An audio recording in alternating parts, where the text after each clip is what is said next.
Good morning and welcome to Sunrise. I am Alero Edu.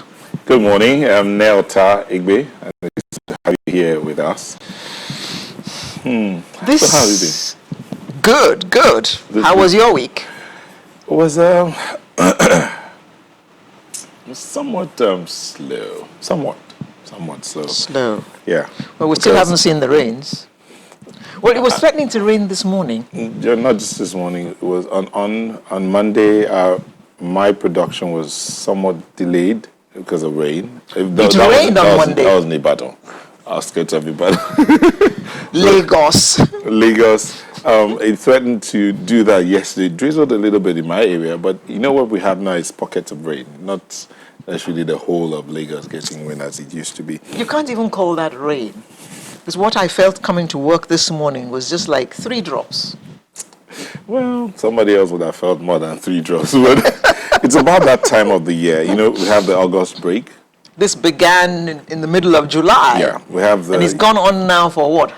About 4 or 5 weeks?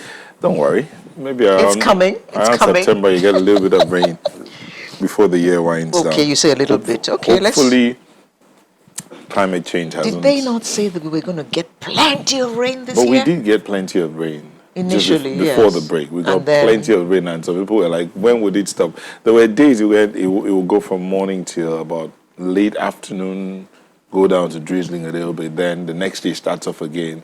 So we got a lot of rain, but I can't say in measurement how many millimeters we got, but we got a lot of rain. The farmers can't be smiling. We're likely to see more rain, and I think that's one of the reasons why a state like Lagos State, for instance, is talking about, introducing pumping machines, some kind of pumping equipment into areas because they're expecting that the rains will still come and then the dam will be opened up and so that the water can be spread instead of collecting in one area. Proactive thinking, if you ask me. Well done. And then this issue of the third mainland bridge, we did say that we were going to invite them back to give us an update. I think we need an update now because I told you about the first weekend of the closure, how I was diverted at Ibutimeta off the third mainland and allowed to make a U-turn and go back on the bridge. Then the following week, that didn't happen. Yeah. I was diverted into Yaba. And they had to go find their way from there. That's right, all the way to Ido and all that. So what exactly is the position? They need to tell us exactly what is going on. I'm sure the producers are hearing you. They'll be working on that already. I happened to have gone around with the governor of Lagos State one of those Sundays when he went to inspect on bridges and see the work that was being done. He said something. He said that the state is working with the federal to ensure that the inner roads are opened up or are tidied up, while the federal is focused on the state's working with the federal on the major roads. But the inner roads, they are working on it to ensure that they are fixed and opened up so that traffic can be pulled into these other areas. And access then to the idea of Eco Bridge, for instance. The idea of if you don't need to go out, please stay at home, needs to come back again. You know, everybody wants to be out there. And after all, the COVID-19 is still spreading. So if you don't have to go out, apart from the roads, there's also the issue of COVID. So if you don't have to go out, stay safe, stay at home. You know, a lot of people have sort of like put that in the back burner. Life is almost back to normal. So is it? It's almost back to normal. There's more than 50,000 confirmed cases in Nigeria. True. But you see, I was having a conversation with someone and I said, the moment the worship centers are opened and schools are open, albeit relatively, there's this tendency of people to think that, hey, there's nothing out there, so they throw caution to the wind. Okay. So you find out that a lot of people are not wearing their mask anymore. The enforcement, I don't know about the enforcement. There were some people that were being prosecuted for not wearing masks in Anambra State. They paid 10,000 naira. I think in Cross River State it's about 250. I'm not too sure of the amount, but it's a huge sum. If you're not wearing your mask outdoors, you pay a huge sum of money. In Cross River State, I don't know how much of enforcement that's happening. We need to, and our crews are out there checking again to see, are people wearing their mask? Are people even thinking about the fact that this thing is still there. Yeah. It's not over yet. Yeah, and so the thing is that I think people are now COVID-19 weary. It's been with us this long, and people don't actually believe that it should be this long. But it is.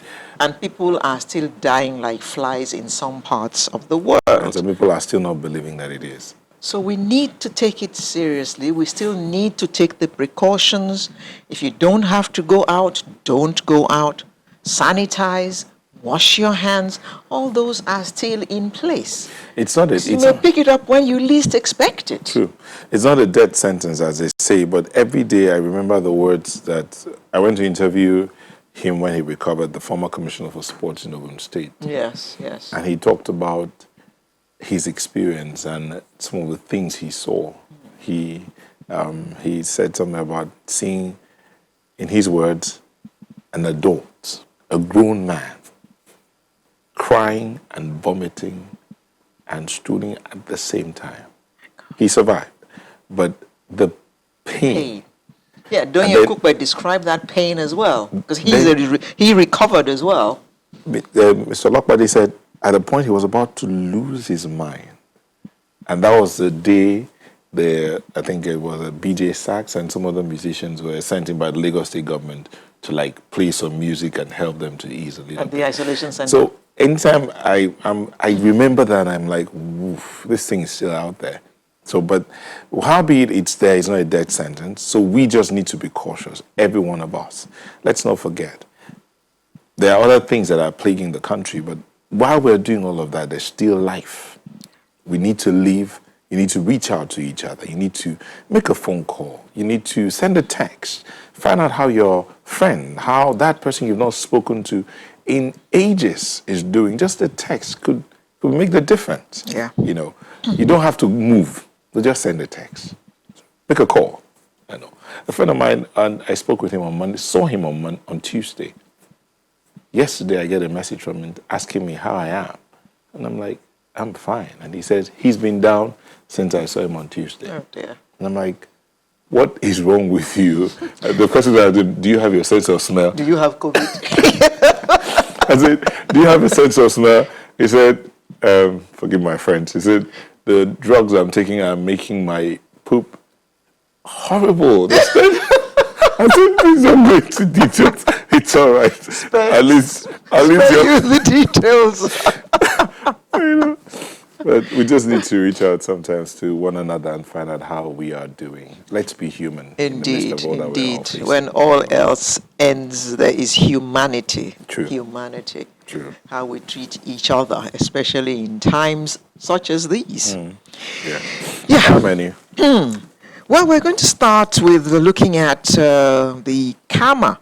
Much ado about CAMA, Companies and Allied Matters Act 2020. Then we'll look at maize production and poultry industry in Nigeria. Wildlife markets and virus spread. And the shout, Nospecto investors. Then we shall close, as is usual on Sunrise, with the artist of the week. And she is a she. So we would encourage you to make yourself comfortable, whatever it is that makes you comfortable. We will take a moment and we'll be back, but know that you can be part of the conversations. Our email's already on the screen. Our Twitter handles are also there. Send a mail, tweet at us, be part of the conversation, and we'll share with the rest of the world what you are saying or thinking about what we're discussing. We'll be back in a moment. Don't go away.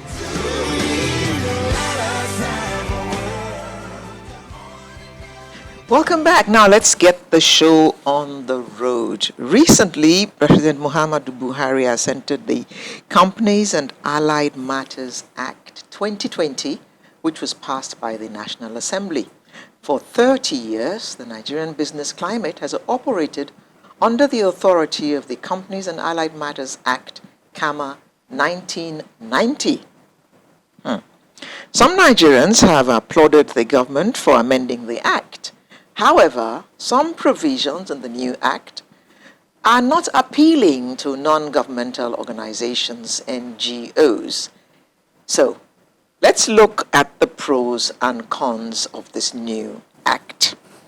To do that with us this morning, it's my pleasure to welcome, joining us from our Abuja studios, Chukwuemeka Eze, who's a lecturer at the Faculty of Law, Nasarawa State University, Kefi.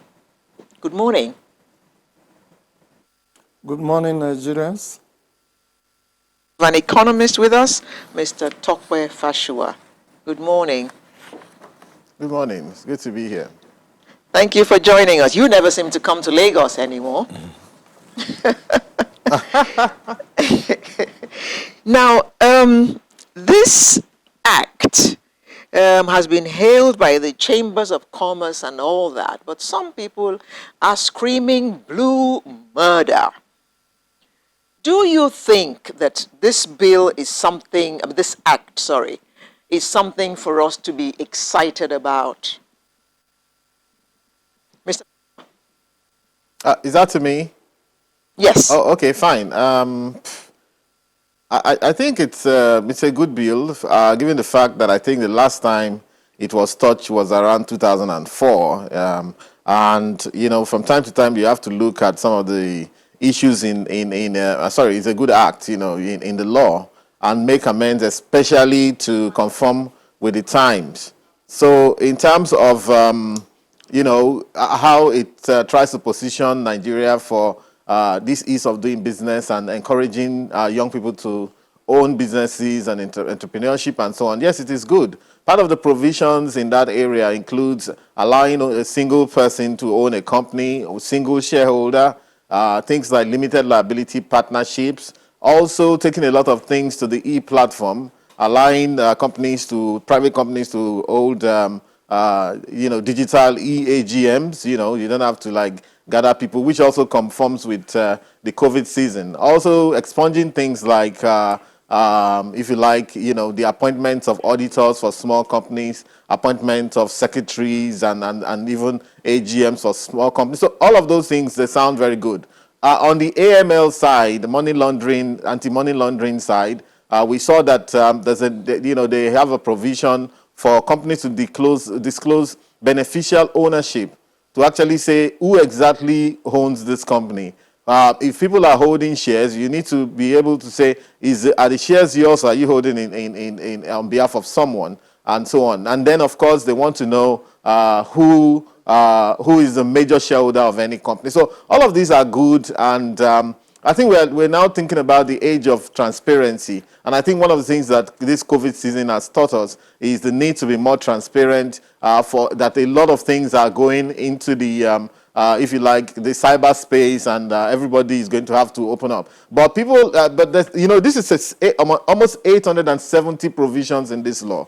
And at some point, it became a bit controversial in terms of what the plans are for NGOs. And of course, we see that our churches are complaining. And in fact, the issue there is that whereas I'm in favor of disclosure and financial transparency on behalf of the NGOs, including churches, mosques, and so on, but I think that the bill was a bit silent on the issue of financial transparency. What we should be asking them to do is to say, listen, disclose, you know, just as this is done elsewhere, whether in the US or in the UK, they have the Charities Commission. This has been a controversial issue in Nigeria for a while now. But the bill wasn't very explicit on the need for disclosure, but went for the jugular in terms of saying that we can remove your trustees, we can appoint anybody we want, and so on. And so people, you know, these folks are actually protesting that you can't bring an outsider to come and supervene over our spiritual organizations, if you like. So but by and large, I think it's a good initiative. The House of Reps committee has asked them, I think the spokesman of the House of Reps has asked them that, look, if you don't like this, you can also still move for an amendment. I would suggest that they think in terms of, you know, how they can collaborate. The CSE should be able to collaborate with these NGOs where things go wrong, in order to appoint trustees, which can still be from the NGOs, not totally to bring outsiders to supervise some of these NGOs. You know, Mr. Eze, what's your take on this new act, Mr. Eze, being a lawyer? Yes. I've done a little SWOT analysis on the new act.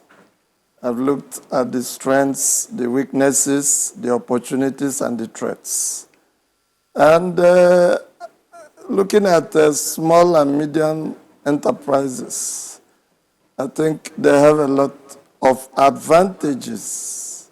For the first time, this new act has allowed NASME, Nigeria Association of Small and Medium Enterprises, to have a representative in the governing council of the Corporate Affairs Commission, pursuant to Section 2, subsection 2B of the new Act. Okay. And it's a novel situation because people at the lower part of the ladder have been so concerned that they have not been properly integrated in the scheme of doing business. Okay. If you can just hold your thoughts, Mr. Eze, we'll just take a moment and come back to continue your focus on the pros and cons of this new act. Just stay with us.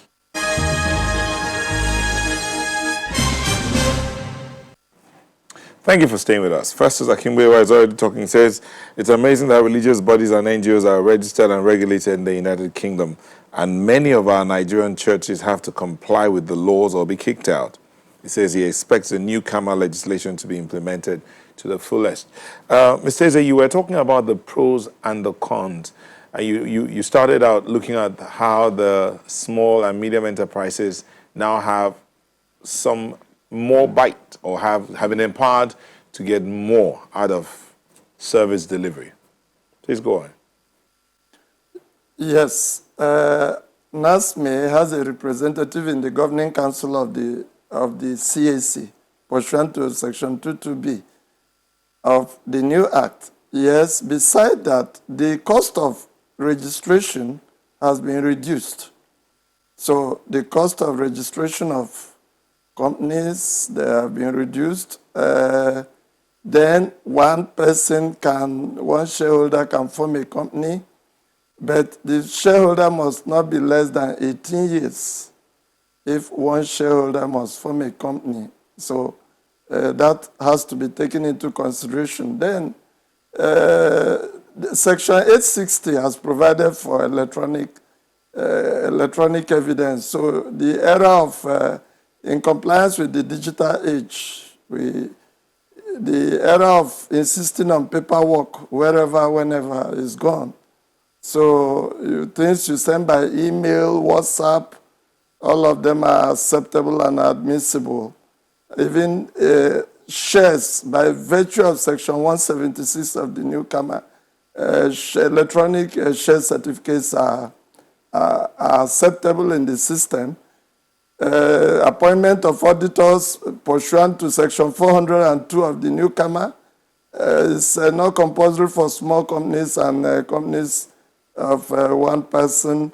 But I need to, perhaps by way of caveat, alert those who think that they cannot appoint auditors, that it is a carte blanche. It is not really a carte blanche. They have to watch it. There is a trap there. Because if you look at under the new regulations, once you register any entity, you will get a taxpayer's identification number. So if you are getting conversant with KAMA, you must also get conversant with the Companies Income Tax Act, CITA, the Personal Income Tax Act. They are not mutually exclusive, as some people may think. The implication is that your tax liability may begin to run as soon as you register. And as such, Section 63 of CITA, Companies Income Tax Act, empowers Federal Inland Revenue Service to dictate how account books can be prepared. So, and by way of legal interpretation, when there is a general law like KAMA and there is a specific law like CITA in relation to taxation, the court will pick the provisions of CITA to override the provisions of KAMA. So, since by virtue of Section 23 of CITA, of the Finance Act, Section 23, so Section 9 of the Finance Act has amended Section 23 of CETA and provided that small companies, that is, companies of 25 million naira and below turnover should not pay companies income tax. How will you know that your turnover if you don't have an auditor? So on paper, you may think an auditor is irrelevant. But in reality, for you to know your turnover, whether you belong to a small company or you belong to a medium one, that's above 25 million naira, but less than 100 million naira, it is an auditor that we put the papers across to tell you where you belong. And remember that even when you don't pay companies income tax, the proviso, there is a proviso that you must be filing returns and you are subject to payment of late penalties for late filing. Unknown to some people, if they don't do the filing as required by CETA, and you are one person, you have formed a company, you refuse to file returns, you relax, you may discover at the end of the year you would have paid a lot of money as penalties. So anybody reading CAMA should as well be reading the Companies Income Tax Act. That's why I started by saying we'll do, that I'm doing the SWOT analysis, the strength. As we look at the strength, you are not compelled to appoint an auditor, yes. What of the threat? The threat is that if you don't use an auditor, you may not know where you belong to. You may not know your turnover, and you may not know how to apply or implement the law, especially the provision of Section 40 of CETAs is presently represented as per small companies, medium companies, and large companies.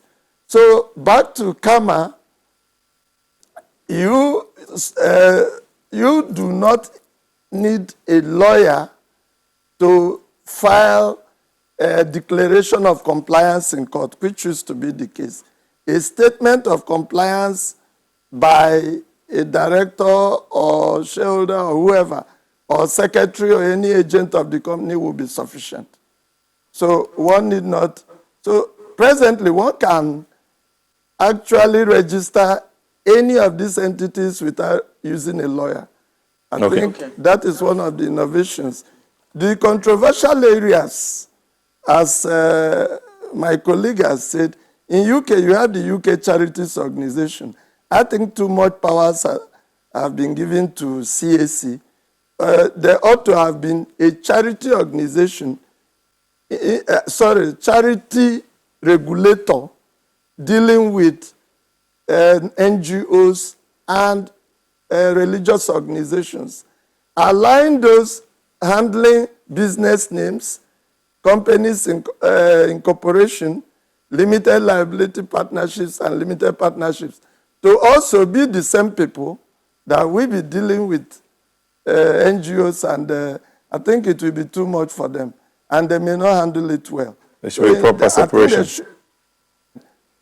There should be an amendment really taking care of some of these areas. Okay, let's go back a little bit. Tokpa, if you can weigh in on this, that matter of the taxes. If indeed going by the new CAMA, the CAMA 2020 and the CETA Act, then a lot of these small businesses that may have been rejoicing already with the new act might just find themselves going under, because if they are supposed to be making returns, there are many of them that are registered but haven't made any returns whatsoever, haven't had any business. And indeed, if I do remember correctly, you're given some period of grace before you start to make your returns. But with this new law, that will be out of the window, as the case may be. And then those companies will now begin to find out that I'm owing some millions, meanwhile I haven't done any business whatsoever. What should they be doing with this new act that's coming now? Right, thank you, Nota. As Barrister Eze has said, I think everybody should look out for the pitfall. Don't assume you don't owe taxes at all if you haven't done your accounts. So except you do your account to know where you fall, whether you are small, businesses or something that have been exempted from taxation, 25 million turnover and below, according to the Finance Act 2020. That is a provision. It's a new specific law that was made for that reason. However, when we talk about CAC returns, that is different. The returns to CAC basically just says that if you let the CAC know the status of your company every year, whether or not it's different from taxation return. Let me put it this way. In Nigeria for now, the law does not ask you to send your financials to CAC. But there are things that your lawyer can do for you, and maybe you can even do it for yourself. Lawyers and accountants, they fill a returns form. It used to be about 3,000 naira or thereabout. Every year, it will update CAC. If you have appointed new directors, you will say. If you have moved your addresses, the CAC needs to know. I did business in the UK, or ran a company in the UK for about 8 years. I know how it works. The company house is quite powerful in the UK. The CAC is only just trying to get up to that level. So the way it works in the UK and even elsewhere, including the UAE, where I know, is that every year a company, the first thing you do is to intimate the CAC, there's a deadline, or the company house, about the status of your business. That is the returns. They won't ask you for money, but what they do is that, they want to see your tax clearance in the UK. So that means that you must first of all go to Her Majesty Revenue and Custom and pay your tax clearance. That means that you must have an audited account. That means then they want to see whether you have remitted your staff payee and national insurance, payee and NI. They want to see whether you have remitted. So like what they do in this country, where including government companies, government-owned companies, will deduct payee from staff account. We deduct NSITF, deduct all sorts of things, NHF from staff account and refuse to remit. Sometimes some of the unscrupulous big men and all of that in those organizations will use such money as slush funds. It should never happen. So I think that's the point where CAC is getting to. So to say that, look, as a matter of fact, last year there was a report by the same CAC, out of about 3.5 million companies that should actually be rendering returns. Remember, the returns is not the taxes. The returns is the status of the company. Only 190,000 companies have rendered returns as of 2019. That was a report from CAC. 190,000 companies out of 3.5 million companies that should render returns. Right? And the companies that render returns are maybe those that are looking for government contracts are the ones because the government will ask you. And of course, even that one can be forged anyway because there's a lot of forged documents going around. There's also a problem with the issue of seal. The government has said, a company doesn't need the common seal anymore. Before you would go to, in Abuja here, it's called Area 10, to go and get a seal. It costs about 3,000 or 3,500 in order to affix. However, what you find out in Nigeria is anybody can go to Area 10 and get a seal of any company. We have instances in this country where, when companies are looking they're trying to bid for contracts, you make copies of all your company documents, your CAC2, CAC7, and all of that, and send to those companies. People go there, they grab those documents, they just make a photocopy, they go to a bank, and, in collaboration with customer service officer, they open an account in your company name. And then they can bring in and launder money through that company name. Some people discover this only when they go to FRS to go and do their taxes. That's when sometimes you find out that in the name of your company, the certain withholding tax or VAT has been deducted, which you never knew of. And monies have gone through the name of your company in a different bank that you are not aware of. So now in terms of the seal, in a place like the UAE, they've substituted all that for stamp. They are very strict about it. But before you can get a company stamp in the UAE, you must take the originals of your registration certificate, which even the stamp making company can confirm online to ensure that, number one, that you are the owner of that company, and also that certificate that you have brought is genuine and is still relevant. If it's an expired certificate, which is issued every year, they will not take it. So we have a long way to go, but I would say that the earlier the better. Our people say is when you wake up that is good morning. So maybe the CAC is waking up. I also don't believe that they are taking on too much regarding the NGOs. If it can come under their purview, so be it, all right? Because, again, the Charities Commission idea has been muted for too long and been killed. However, we see that in our country, yeah, of course, some of the religious organizations control a ton of money. And, when that amount of money is flowing, of course, government should be interested in what goes on with the money. There's nothing wrong. In fact, some of the religious organizations, in my suggestion, could be the next level of industrial development in this country. In a place like the US, a lot of such organizations like churches and mosques, they own HMO organizations, they own hospitals, they own all sorts. Even in this country, we all grew up going to Methodist Boys High School, Loyola Jesuit Secondary School. We went to the Catholic hospitals, the Baptist hospital, the Methodist hospitals, and so on. And those are the legacies we grew up with. So in a way, I think the whole idea of an NGO regulation is to ensure that an NGO that collects money from the public, no matter what the NGO is, and of course religious organizations are also grouped under NGOs, they actually use the money for charity. Look at the COVID season now. You want to ensure that, okay, if their money is coming in, that they're actually reaching out to people, to homeless people. They are reaching out to people that are suffering ill health and so on. So basically, I think it's on track, subject to a few things. That like I said earlier on, what the folks from that corner of the country are complaining about is that the bill or the act only goes to talk about how we can remove your trustees, if we don't like their faces, and of course some unwieldy level of power to say, in public interest, which is solely going to be determined by the CAC alone. That is not good enough. Yeah, they didn't see. You could actually, do a lot more with that act. You could actually give a certain time frame to say that we're going to ask you first time, second time, third time. If you don't do this, then we do this. But if the reasonability is subject to the whims and caprices of a single entity, and of course maybe the big man in that entity, then you have a problem. I think it's the same problem we had with our political parties recently, and why some of us are in court with them, and of course there's a certain appeal court decision because we felt that I know you can go on till tomorrow. I know you can go on till tomorrow, but we've got more questions to ask, and we're running out of time. So, Mr. Eze, how much do you think that this act will improve ease of doing business in Nigeria? Thank you very much. This act is an icing on the cake of the work of the Presidential Enabling PEBEC, Enabling Committee on Business Presidential Enabling Business Environment Committee, headed by the Vice President.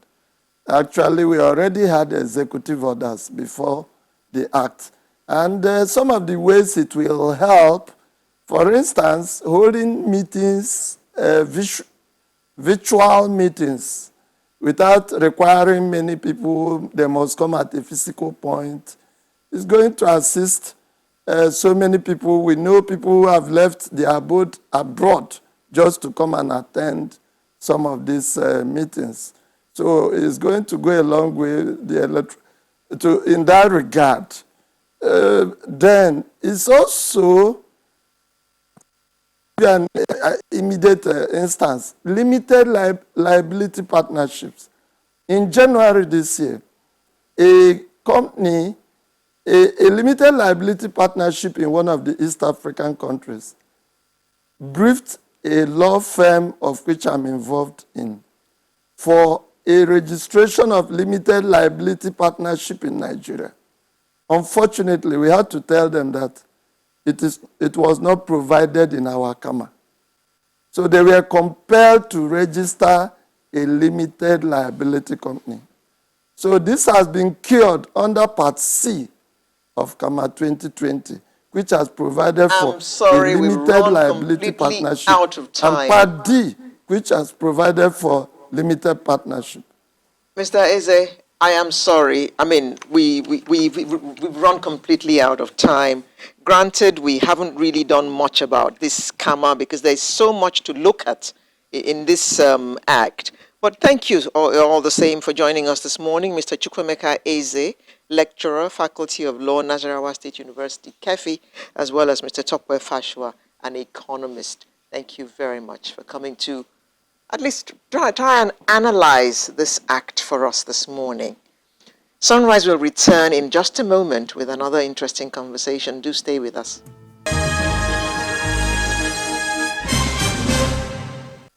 Thank you for staying with us. We're all we have.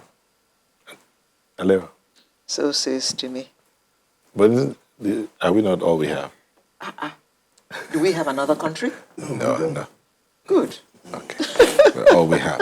Now, the Nigerian poultry industry says it's on the verge of collapse, as it may be losing almost trillion naira. Wow. While at least 1 million jobs are being threatened. We'll discuss the reason behind this fear that they're already talking about in this next segment. And to help us understand what's happening is Mr. Raymond Isiadinso, President, Feed Industry Practitioners Association of Nigeria. Thank you for joining us. Thank you. Also joining us this time via Skype is Paul Ilona, who is Country Director, Harvest Plus. Hello, Paul. Good morning. Thank you for joining us. Thanks so much. Let's start with you, Mr. Isiadinso. Yeah. Why this? I mean, the poultry industry is already saying we're about to die. Doomsday. Yeah. Because we're likely to be losing 1 trillion naira annually. I mean, is the poultry industry in Nigeria that massive? Thank you once more. To me, I think saying that we are losing 1 trillion naira is an understatement. Oh. Yeah, we are talking of an industry that is worth over 10 trillion naira as of today, statistically. And it's on book, and you want me to analyze that further, I can tell you that. So saying it is 1 trillion naira, I think, is a very big an understatement. Okay. So, and if you ask me if it is that big, I will tell you yes, because that's the. If you look at the collective input or improvement in the GDP of the economy, it has been on steady upswing for some time. You know, apart from oil, and apart from let me call it IT, the next is poultry industry. Yeah, but Raymond, if the poultry industry can generate that kind of money, Yeah. how come we're still importing poultry? Now, that is what we are crying. The government gave us an open check that we should influence internally amongst us, you know, within ourselves, the stoppage of importation of poultry. And we rallied around the stakeholders, we rubbed our minds, and we told ourselves we can do this. If we get government backing in some policies, and government actually, the administration of President Buhari, from initial policies they brought out by clamping down on importation of poultry meat, people now realize that actually the government on seat is serious, because you cannot be playing the good one in the day, in the night you masquerade as another thing. So the government came up with a policy that we, the stakeholders, saw and visioned as very, very supportive. So everybody amassed funds from diaspora, from internal, and whatever, to establish what we have today as a huge and sprawling industry. And that is the industry that is about to collapse, just like a pack of cards. Yeah. Mr. Ilona, What is the reason for this imminent collapse that you all are talking about? Well, when you look at the collapse of the poultry industry that my friend has just alluded to, you would not digress it totally away from the cost of feeds. And I think that is the angle from which everyone today is looking at it. The cost of feeds in the very recent past has shot up, and the poultry industry depends a lot on maize to produce feed for their poultry. And I know eventually this will dovetail into looking at the recent policies on the importation of maize into Nigeria. And I think there's been so much hue and cry around that. But I'm not in the poultry industry, but then they remain very good friends of mine. I'm not a farmer, but again, I work with millions of farmers in the country. And so I'm going to play a middleman role. So really, the poultry industry, like my friend put it through, is very important. It's a very huge sector in the country.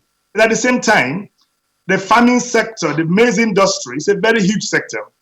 So for me, I think we should start looking at how to come to a balance. I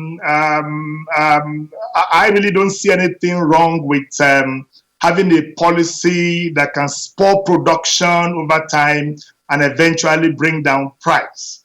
You may have challenges in the very early stage, and that's when farmers want to take advantage of the new policy to hike up prices. And that's what we're seeing in the system today. I know that in the very recent past, the price of maybe a ton of maize was just about 100,000 naira to 120,000 naira. The current price in the market has gone up to 165 to 180,000 naira. And so we expect one of the primary users of maize in the country to shout around it. And this why I'm not surprised that the poultry industry is very much worried, because it's going to affect the access to raw materials, which will eventually kill the industry. So while we show pity to the poultry industry, we also want to understand that farmers have been marginalized over the years, and they see this as an opportunity for them to scale production, for them to have value for their inputs. And, you know, from the farmer's perspective, if you look at the cost of production for 1 ton of maize, it's almost at par with the market price, with what the market offers. And this is what has kept that sector down for quite some time.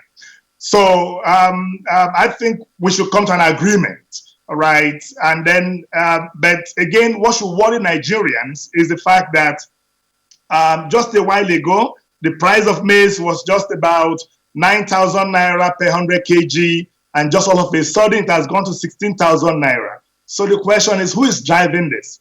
Again, this is why we should be looking at price control in the system. This is why even at the point the federal government came up with that policy, they should have looked at the effect it could have and begin to discuss how to ensure that everybody enjoys some benefit from the policy. Mr. Elona, let me bring this back to you.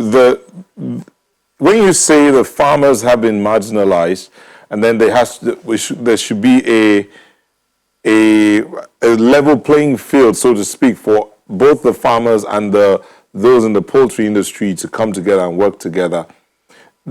In June, for instance, the central bank included maize importation in the list of items that have been banned from importation into the country. That should give room to the local farmers to bring out their produce.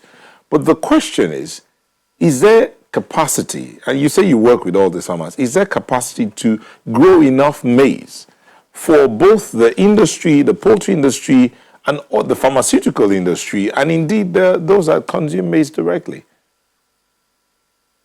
Well, let me approach your question from this direction. FAO data shows that Nigeria produces about 12 million metric tons of maize now. And then it also shows that the volume of import of maize into Nigeria hovers around 0.5 million metric tons. So you see, what is imported is just about 1.2% of our total production. So if you ask me, I think the problem lies with our own internal organization to address the needs of all the market sectors there. But what you then find is that today we have a number of Nigerian businessmen who are making living from importation. We have a number of them who have, I will call them larger, big cartels, and who will do anything to ensure that maize is brought into the country because of the cheap price at which they get maize from outside the country.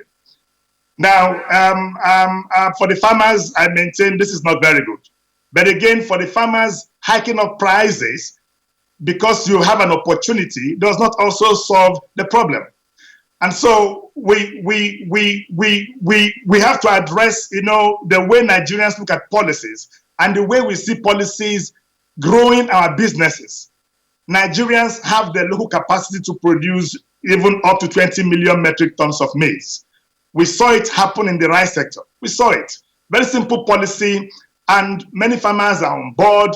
And you look at the value chain, the microprocessors, the small-scale processors, the medium-scale processors, and the large-scale processors. Okay, all Mr. of this Lona, will drive many more farmers to want to produce maize for you in the country.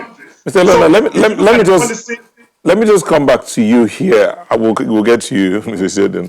The matter here, while the farmers are growing 12 metric tons of maize locally, or just about 0.5 is imported into the country. Yes, that's fantastic news, fantastic data to have. But the issue of movement from the point of production to the market becomes a problem, becomes a challenge. So the farmers are having that challenge. Middlemen step in here to buy at a very low price from the farmers to sell at a high price. So is it the farmers that are hiking their prices or the middlemen? Is the question for me, please? Yes. Oh, thanks a lot. Now, there is no doubt that the middlemen cartel in Nigeria is playing very significant role in driving prices of commodities. At the moment, we cannot attribute the hike in price to just the effect of the middlemen who are engaged in bulky maize in Nigeria. I think the fact that the policies on ground touched almost all the key players in the value chain. What you find is that yes, the policy comes up and farmers see it as a new avenue to hike their price. But then you cannot totally eliminate the role of the middlemen. So, but then for me, this is also where the government should come in. Our price control boards, and we don't know what they are doing today. At the point a new policy is coming up, we should sit down and look at the potential effect it could have, and look at what could happen that will need some immediate mitigation. Otherwise, it's going to cause problem along the whole value chain. So middlemen, yes, they are primary price dictators in the country. But I think the farmers also have benefited from that price hike. But I agree with you. The primary drivers remain the middlemen. No doubt about it. But okay. Again, if you then ask why, Mr. Lona, we will get back to you. Let's bring in Raymond here. This matter, the farmers, he said the farmers are marginalized. You sound like you were not really in agreement with him. Yeah, is it the poultry farmers or the crop? The crop farmers. Maize farmers. You need maize for your feed. 50 to 70%. Exactly. So, to me, ab initio, there has been a very good relationship, rapport between the upstream users of the seed crop called maize and the downstream producers, which are the farmers. What I want to say here at this point in time is that the maize farmers cannot speak of being marginalized because they have got all the government assistance, They have got fertilizers given to them. They have got the, what is it called? The land is there. The planting season is there and all that. The price has been 95,000. Just it alternates between 95 in the heavy planting, heavy availability season, and 120 during a little, off season, so to say.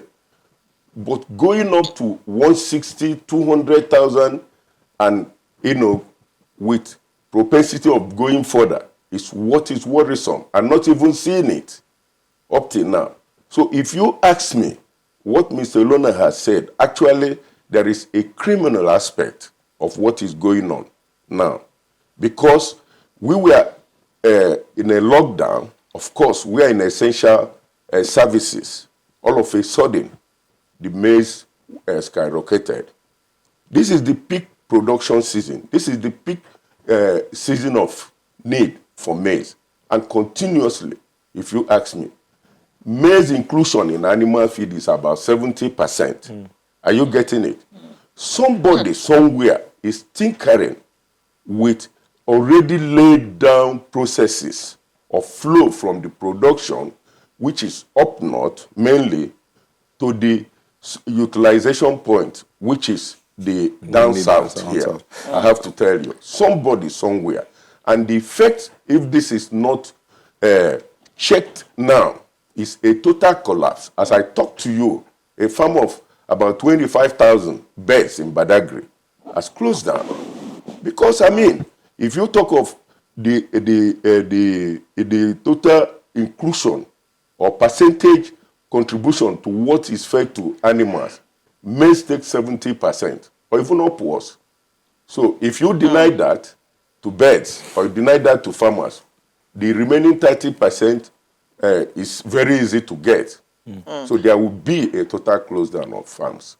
And the whole value chain, what we call value chain that is already intertwined and performing, stabilized, is already getting distorted.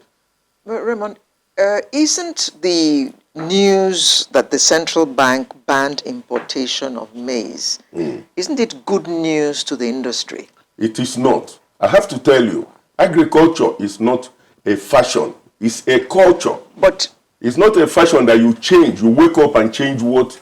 But we have been told that the total imported maize is only about 1%. No, that is... So that's a very small quantity. No, they are not good with their statistics. I can tell you right away that total demand for maize is about 15 million metric tons. And Nigeria produces about 10.5 metric tons. Are you getting it? So there is a huge shortage of about 4.5 metric tons. Is that what is imported? And this is supposed to be augmented by importation. America imports maize, China imports maize. These are advanced countries. They import from Chile, they import from Argentina, in the grain belts. But Raymond, why can't we be allowed? If maize farmers know that there'll be uptakers, certainly they'll be willing to produce maize. Yeah, but and more people will be willing to go into maize farming. We are not trying to destabilize the government policy of supporting local production. That is not what we are saying. But what we are saying or clamoring to the administration is to give or open up the grain reserves, give licenses to the, can I call it, established individuals, stakeholders. They know the government, I shouldn't teach the government how to run their business. Give licenses to import this gap of 4.5 million that is creating problems. Just hold for a while. Just hold your thoughts. Yeah. We'll take a moment and come back to look at this idea of opening up the grain reserves, yet still give license to those that will import the shortfall of 4 million metric tons. We'll take a moment, please, to stay with us.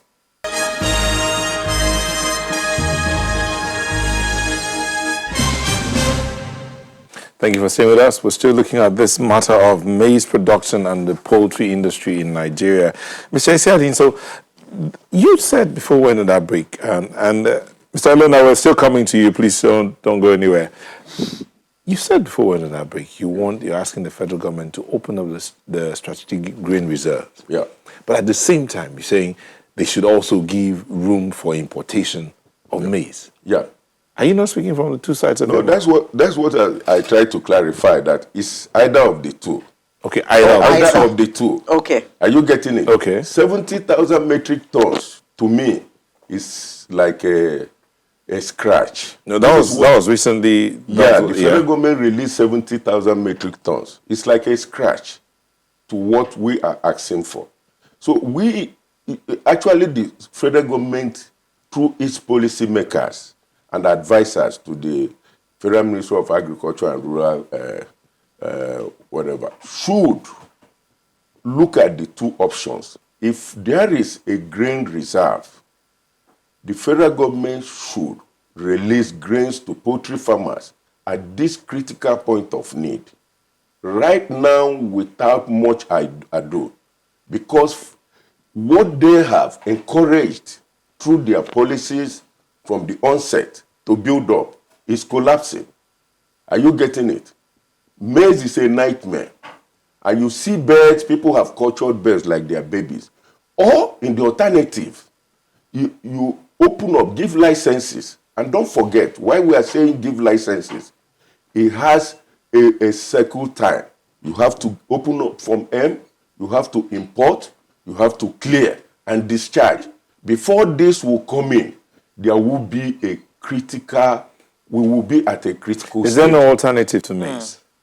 Well, the alternative, we do not produce it to optimal level. The alternative is wheat, sorghum, cassava pills. But they produce all of this in the northern part of the country. Even all over, but that is what a common man, a layman, you see maize grown on the road, will create an impression that will produce enough of what we would need. But statistically, it does not meet the demand. Mr. Ilona, again, you said earlier, from what you said earlier, 12 million metric tons.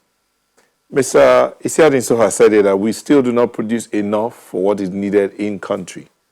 So it's either the reserves are opened or licenses are given for importation. And I ask the question, what's the alternative?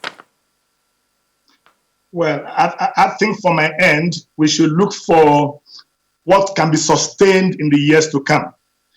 To achieve good national development, we cannot base it on another country's economy. And like I said earlier on, we've seen it happen to the rice sector. So again, maybe just to quickly remind my friend, the bulk of the over 12 million metric tons of maize produced in Nigeria, again, is consumed by the poultry industry. The figures are available to show that. And if you look at the import bills presented for 2018 and 19, it doesn't show that you import much more than the figures I quoted earlier on.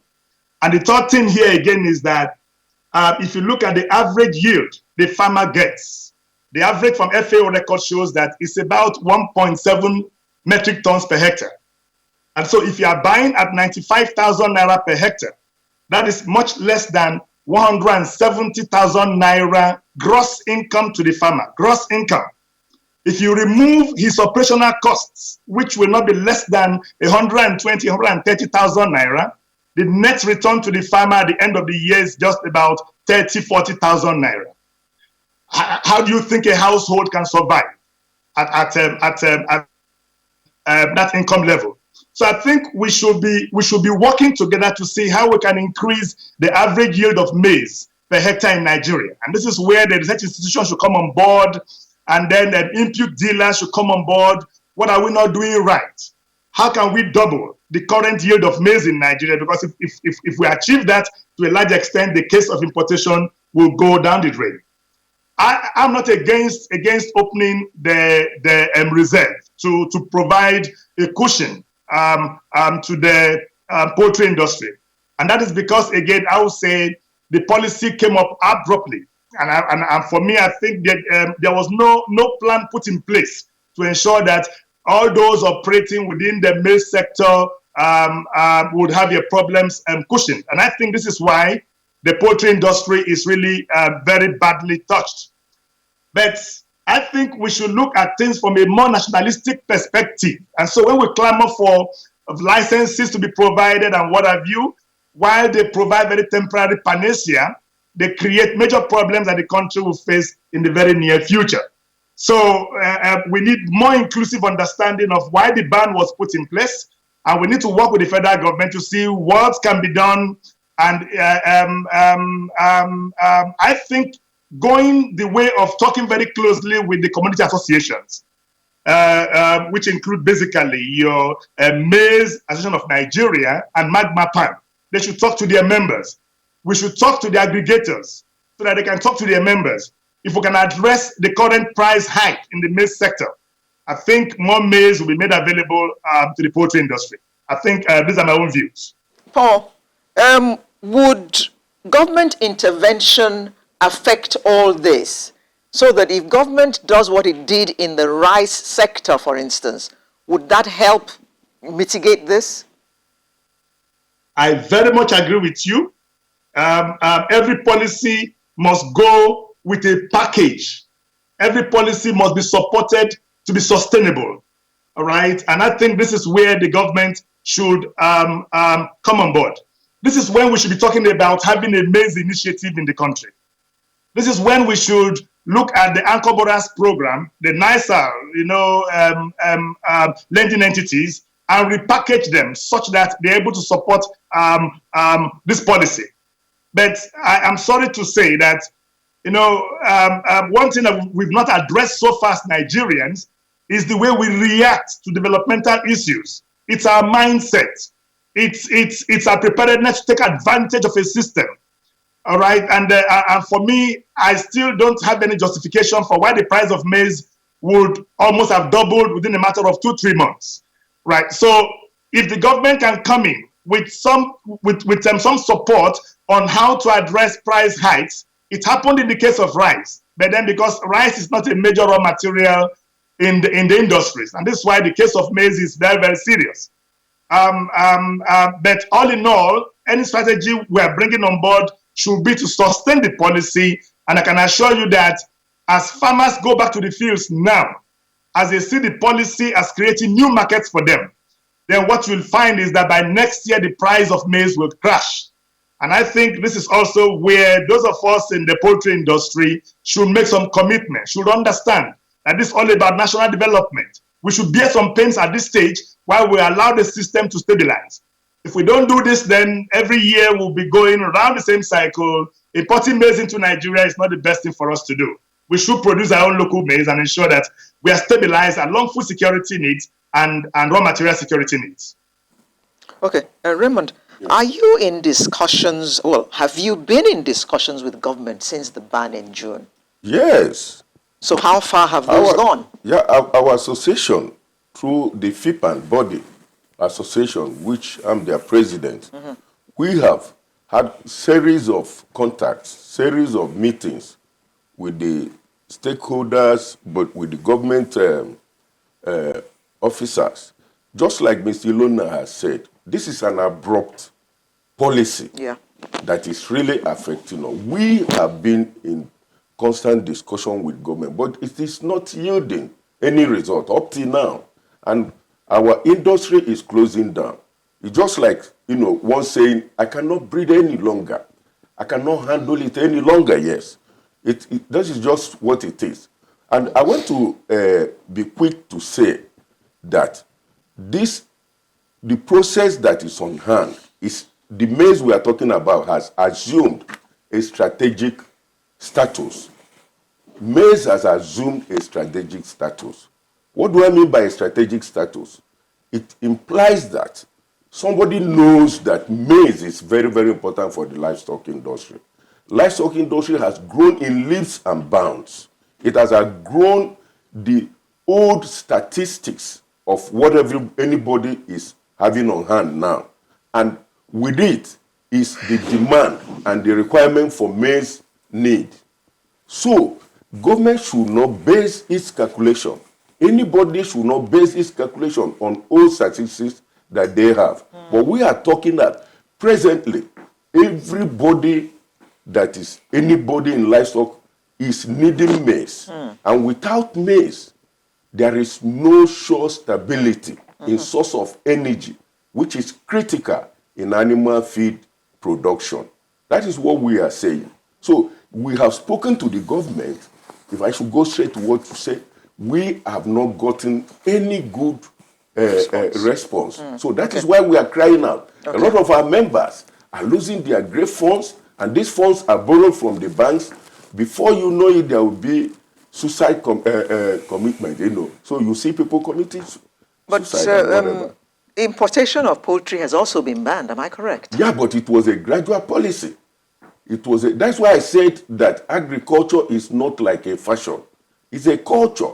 If you are implementing a policy, you give a policy guidelines. You don't just wake up a day and stampede or clamp down on maize importation. We are not saying, I think I want to speak out, use this medium to speak out. We in FIPAN or livestock farmers are not saying that the government should throw its window open for a continuous maize importation, because it should be gradual. Yeah, by back to back or front to back, it will affect us also. But we are saying at this critical point in time that licenses should be given to 3 companies to import, to augment for the shortage, the shortfall. For the shortfall. You know, that is what we are saying.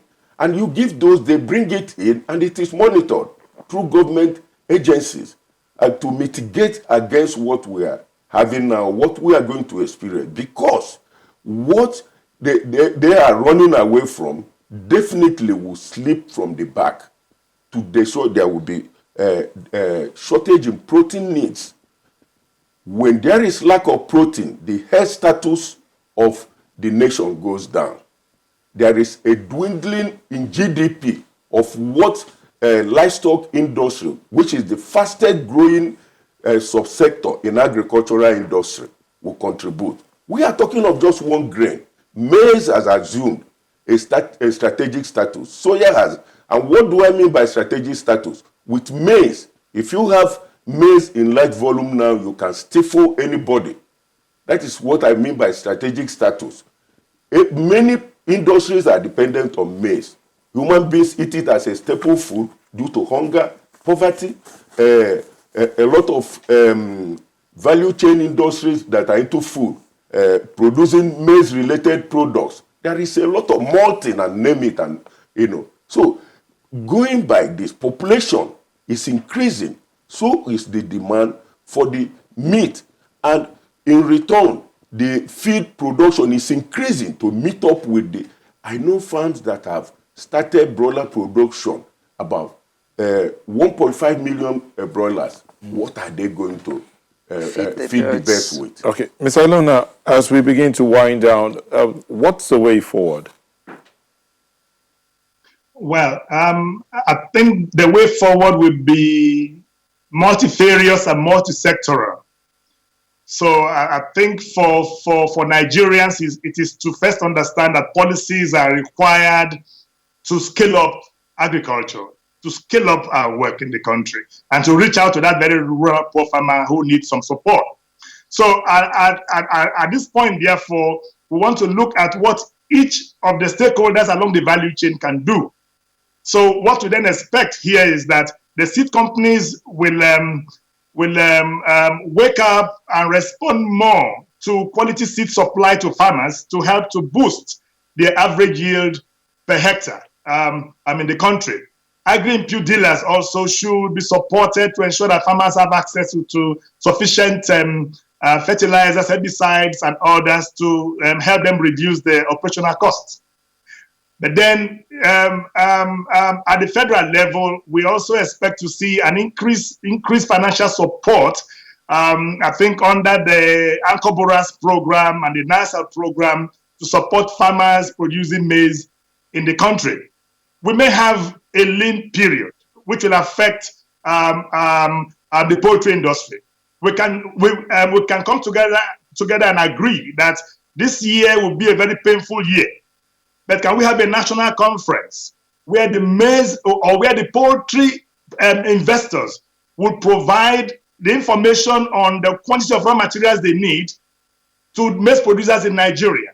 Can we begin to become more targeted, right? So if MAN and Magma Pan know that the poultry industry will require additional 4 million metric tons, then I'm sure they're able to convert this into hectares, and then we can have a maize initiative that will strongly address that. In the immediate, yes, if the government is able to provide support from the granary, that would be great. But for me, it's not sustainable. But then again, for the poultry industry, their understanding that we should all make some contributions towards achieving a national growth is very, very important. If it's short term, like I think we're going to have it, we had it for rice. Short term, price of rice went up, and just 1 year after, the price of rice started crashing. Can we achieve it for maize? I think if we do that way to add value and to help the country to grow in agriculture. All right, thank you. So I said so in closing. Yeah. I want to say something to Mr. Ilona, my partner or my friend, that maize, the policies that have brought us to where we are, what he has spelled out cannot be achieved at this standpoint. That is under 30 days or 90 days. They are well and good to go. But at this standpoint, we need maize to sustain. We need grains to sustain our production going forward. Are you getting what I'm saying? So if somebody is saying we'll provide herbicides, we'll provide good crops and whatever, that you are saying stagnate the feed producers or the livestock producers, that all the farms should close until all these are met. And that is why we are demanding that while all these processes are put in place, the policymakers who have advised the federal government through CBN to stampede the importation of maize did not do well, and they do not mean well for livestock industry. So finally, I want to leave a word for whoever that cares to hear, that somebody should speak out, that government should come either to open grain reserve.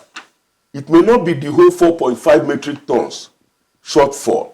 It could be about 500,000 metric tons or 1 million metric tons, at least to stabilize the situation. If somebody is very thirsty and he needs 10 cups of water, if you give him 5 cups of water, he gets stabilized and then waits for the other. That is what we are asking for in our livestock industry. Thank you. Thank you very much. We've been speaking with Raymond Isiadinso, President, Feed Industry Practitioners Association of Nigeria, and Paul Ilona, Country Director, Harvest Plus, that joined us via Skype. Thank you, gentlemen, for sharing today with us. Thank you. So, all right, we'll be back in a moment. Do stay with us. Thank you for staying with us. Now let's look at something about what is going on here and now. Something real. Since the outbreak of the novel coronavirus, its origin remains uncertain, but accumulating evidence links the virus to a wild market in Wuhan, China. Let's take a look today at wildlife markets and the spread of coronavirus in Nigeria. Do we have wildlife markets in Nigeria? Well, I don't know. But we have people in the studio who will tell us all about that in just a moment. Joseph Onoja is Technical Director, Nigerian Conservation Foundation. Good morning. Good morning, madam. Thank you for having me here. Thank you for coming once again. And we also have Chinedu Mogbo, founder, Green Fingers Wildlife Conservation Initiative. Morning. Good morning. Thank you for joining us. So, first of all, do we have wildlife markets in Nigeria? Absolutely, we do. Whereabouts are they? Well, in Lagos. All over the country? Yes, all over the country. In fact, in some cities, you have more than 3, you have more than 4. Legal or illegal? Well, most of them illegal. Okay. So, since they are illegal, that would seem to answer the question I'm about to ask you, because my question was going to be, so is government doing enough to regulate activities in those markets? For now, not much has been done.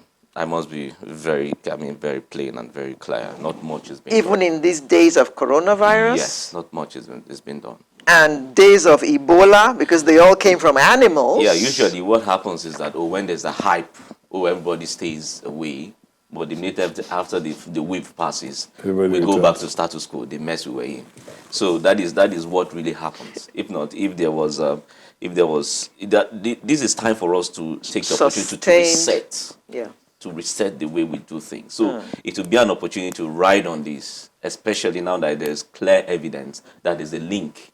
There has been a link always, because over 70 to 80% of the zoonotic infections to humans, that is transmission from animals to humans, they are zoonotic. 80% are zoonotic. So that means there's transfer from animals to humans. But you may not want to blame the animals because they are doing their things. It is when we interfere in the activities. That's what. Chinedu, why are we tending to eat these things more than we used to? I think there's this outburst of culture now. It's been there, but now it's coming to the forefront. It's now being done without any form of remorse or without any form of holding back. You have people, even you talking about it, telling people, oh, stop this bushmeat or stop this animal eating. They'll tell you, no, my fathers have been doing it. We had hunters back then, and they're still there today, and they've been doing it since then. Then who are you to come now, today, to tell us not to kill these things?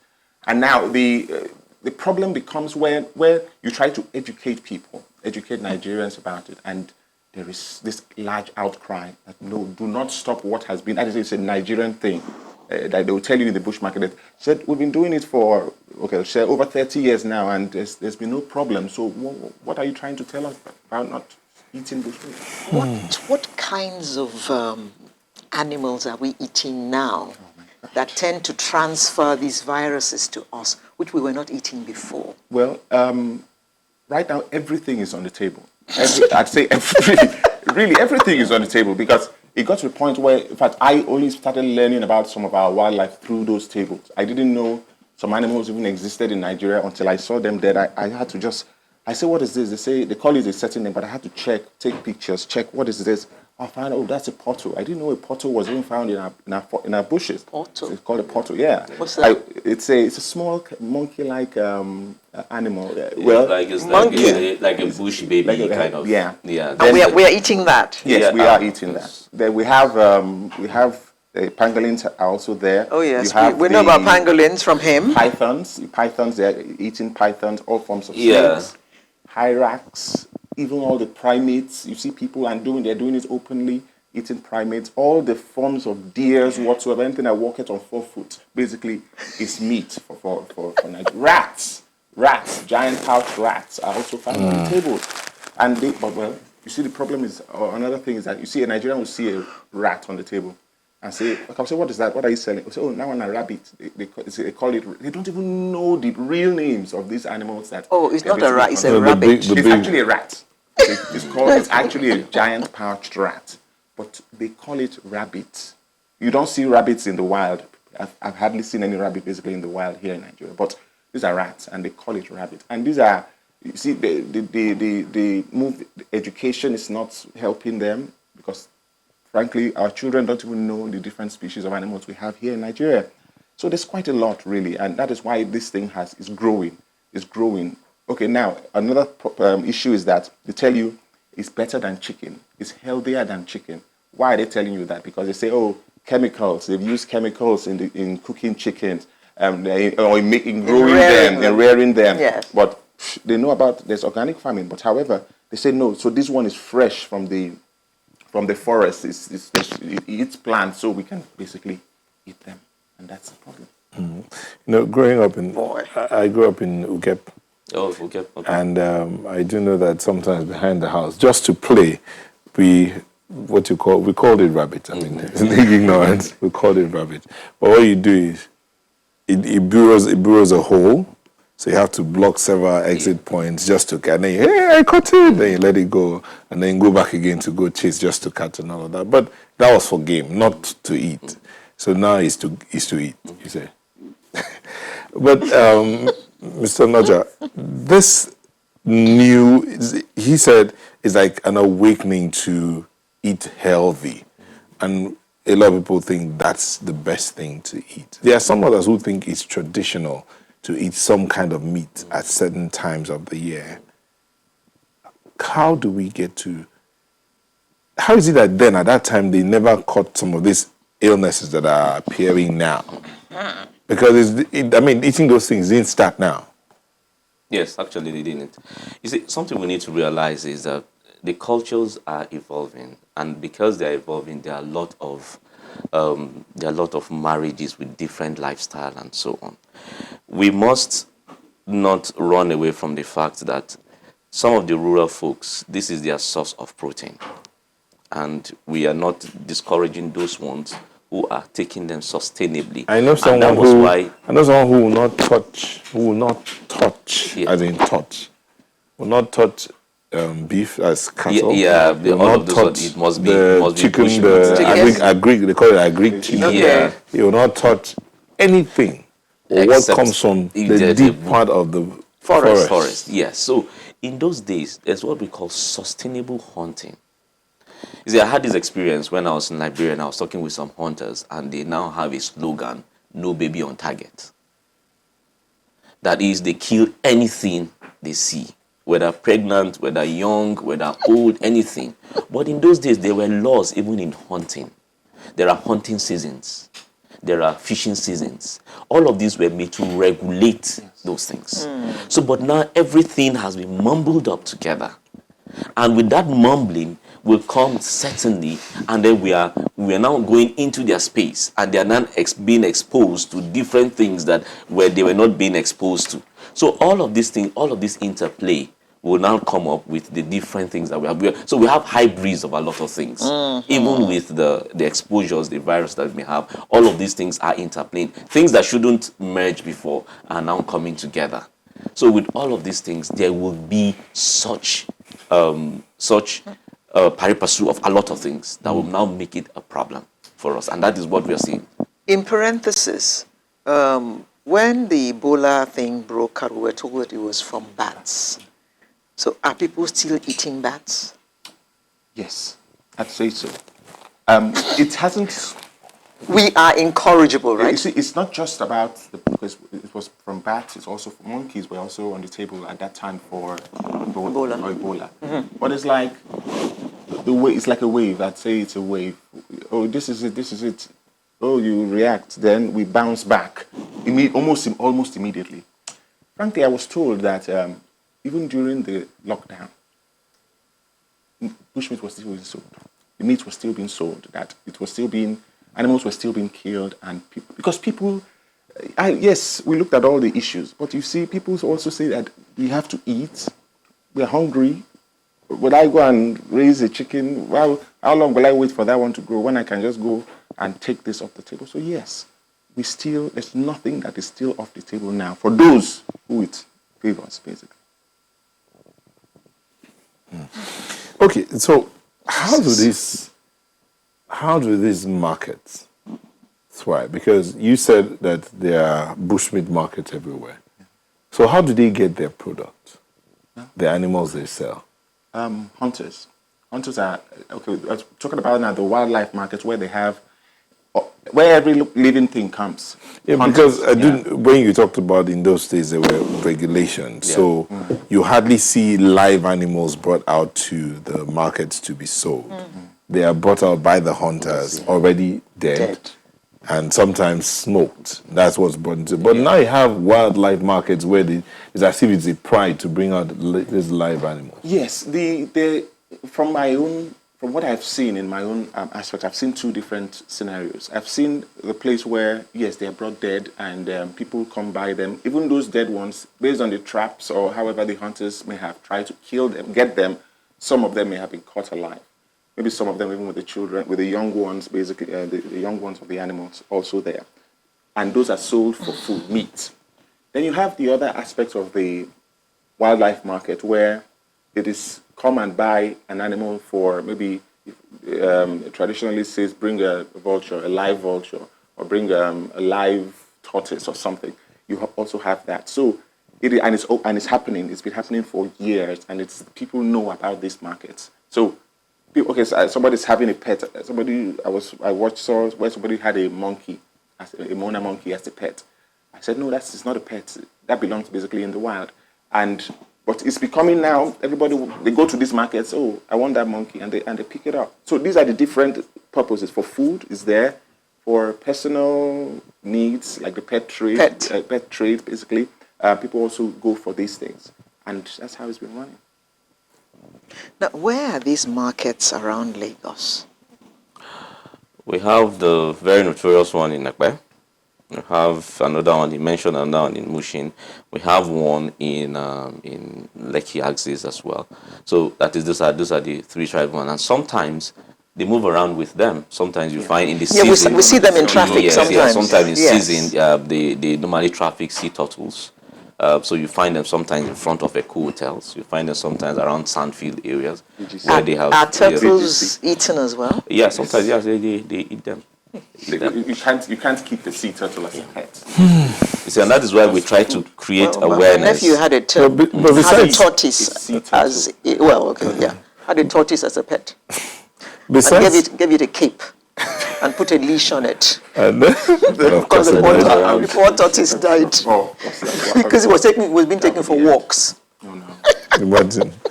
But Dr. Naja, at the end of the day, are there no regulations? I do know that there are certain laws in Nigeria at the time, and I don't know if they're still there or whether they've been repealed, that talked about certain animals that should not be touched, that should not be killed, that should not be trapped. Just let them run in the wild. Are those laws still in existence? Are they being enforced? Now, that is the big gap. Enforcement is a major issue. No, the question was, are the laws still in existence? Yes, I'll come to that. The laws are still there. The laws, was as recently as the December 31st of 2016, the reviewed one was signed into law by the president. So we have the Endangered Species Act, which is the umbrella law that says there's first schedule and there's a second schedule. Now, the first schedule, any animal on that first schedule the language is that it is prohibited, absolutely prohibited to trade, to hunt, or to capture. It's absolutely prohibited. Then there's the second schedule, which will have some animals. Then those ones you handle them by a permit. By a permit, and that permit can only be given by the Federal Minister of Environment. But Joseph, are you sure that all these hunters are aware of all these things? I'm sure many of them are illiterate to start with. Yeah, some of them are not aware. The awareness, I must say, is not very much, but some of them are very much aware. But even within them, they have their own regulations, which they themselves are violating. Because there are some animals that you shouldn't, because for instance, there was a day that I saw on this screen, the aardvark. I've seen aardvark twice in my lifetime. In Nigeria? In Nigeria. I've seen aardvark twice.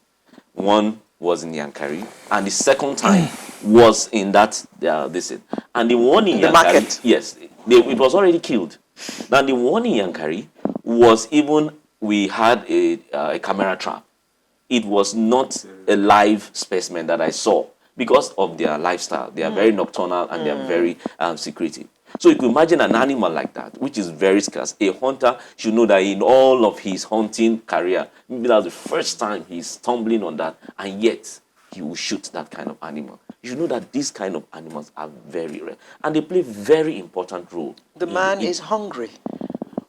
Well, that is, if you bring that component into it, it's not an excuse to break the law. Number one, he doesn't know there is a law like that. Number two, he's hungry. He sees an animal. He kills it and goes to eat it. I must tell you that even within their regulations, the hunters themselves, those who are professional hunters, because we've had even the Hunters Association themselves that we're engaged with, they also complain that they have proliferation of pseudo hunters, fake hunters, quack hunters, who don't live according to the regulations. So even they themselves, they know that right from even their limited knowledge, they know that they are doing things illegally, even within their own sphere. So that's a major problem. So this thing about awareness, in terms of creating awareness for them to even know which animals. Yes, 2016, the laws will be reviewed. We're going to look at the question of enforcement. What punishment are attached to any of it? For instance, seeing an advert now and you're caught with it. What's the punishment that's supposed to go with that? But that matter of awareness, Chinedu, is there a way to ensure that people are more aware of what animals not to touch, what animals to avoid? Yes. Yes, there's always a way. Like he mentioned about these hunters. Every group, even these people in the market that sell these animals, the hunters, the traditionalists, they all have bodies that govern them. They all have associations they belong to. And if I could remember, I remember NCF had a training recently of traditionalists where they were told, you see the vultures, leave the vultures alone. There are other plant-based means with which you can still do the same thing and maybe achieve the same result. However, you would wonder how the scope at which or the extent to which organizations, private organizations like that, even organizations like for us, we try, we go to the market, tell them, do you know that, if I will ask, have you heard of the word endangered before? They say, no, it's not danger, it's not, they don't understand those things. So you see some that don't know blatantly, it's clear they don't know. But then again, you see, in trying to train them, because look at this COVID-19. I still keep using it I say, if we want the public to know something, we can make them aware of it. And it was a vast, because the government was behind it. They supported the movement. They used every means possible, messaging, to distribute all these things. Why couldn't it? Okay, climate change now is becoming a thing, and see how, although they may not be talking about it so much, but there is means to educate the public. Okay, just hold your thoughts there. We'll take a moment and we'll come back. We'll look at means to educate and enforce. We're back in a moment. Just stay with us.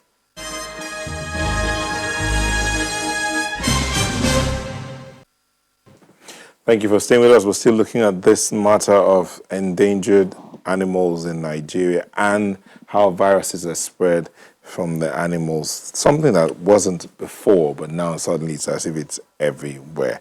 So we're talking about awareness. You said if government wanted to make anybody aware of anything, they can do it. I mean, they did it with the Ebola virus. They did it with COVID-19, even though some people still say it's a lie. They're lying to us. They heard it. They heard it anyway. But how can we use that same means to educate the people about this? For instance, I have something here. 5 endangered animals in Nigeria. Endangered means they're almost extinct. Yeah. They are dying out. West African lion. In 1970, said there were about 200,000 of those lions spread across. But now, they said there are just about 34 remaining in the whole territory in Nigeria. 34 of the 200,000. The Cross-River gorilla. There's the Cameroonian forest shrew, the white-throated guinean. There's also the red-eared guinean as well. These are endangered animals. How many Nigerians even know of these animals? Maybe we're even eating them without knowing. And if they bump into them, they're going to kill them. Yeah. You'll be surprised. The shrew is actually found in most of these traditional markets. Because they focus on, there's certain kind of, I don't know what need these people have for these endangered species that they try to go for those ones that cannot easily be found. So go and find that one, and when you bring that one, then you'll be able, maybe whatever we are wishing for you, or whatever the gods will answer you. The better the efficacy it is, the drug. So you see, I look at it even going into the educational curriculum. Like as a teacher also, I look at these things and I look at the curriculum, for example, from that GSS1 that's to all the way to SS3. When you talk about conservation, it only comes up once and that is in SS3 curriculum towards the end of your lesson, and it doesn't really expose you. Okay, then again, if you say it was there in the book, for example, all the students in Lagos, where would they see a white-throated iguana? Where would they see the shrew? Who is conserving these animals to say, we're keeping it to educate the children about these things, let them come and see it. If you see it, the closer you get to it, the more you will appreciate it. Where are zoos? Unilag is a prestigious university. We have veterinarians, we have zoologists, we have wildlife scientists, everybody coming out of those universities. But what are they studying really? These are the things that this is what we need to do to ensure that we promote that education concerning our wildlife. Sonoja, enforcement. Okay. So you brought up, I think that as early as 2016, the laws were looked at, revised, were amended, were revised. But what's the punishment level? And then how's the enforcement been so far? All right, so sorry, let me just add quickly to the awareness before I come to the enforcement. And because awareness is something that is very important, because people need to be aware, even though ignorance of the law is not an excuse, but people need to be aware. And as he rightly pointed out, if people if they don't appreciate what we have, certainly will not be aware. The older generations are, because we had some of these things growing up, but kind of threw it off. But the children, we have to also inculcate it in them. And that is why we try to, as NCF, we try to have school conservation clubs. We have children coming to our place, 4 schools before the lockdown, 4 schools every day coming in, so that you have connection with nature, so that they will become more aware. They appreciate what they have. And we are going all out to launch a campaign on wildlife, against wildlife trafficking, probably next month, or we want with a wildlife organization. So we'll be able to see what we can do to ensure that people are becoming more aware. Now, after you've done that, then you come to the enforcement part of it. When people are aware of it, then you have legal, and there's no excuse for them to be punished. Now, I'm coming to the law and the agencies involved in that law. And let me mention here that NESRA is actually the enforcement agency involved in that the environmental regulations that ones who are going to enforce it. And discussing with them, they are doing their bit, but it is not enough at all, I must say, because the laws must bite, and that's the difference between a lawful society and a lawless society. When we have laws that are not being enforced, and even our Endangered Species Act talks about a fine of 1,000 naira for. I was just going to get there. A fine of 1,000 naira. Handling of endangered species. Schedule, animals in the first or second schedule, or maybe that should be 100,000 naira. Yeah, at least. But even that is not being enforced.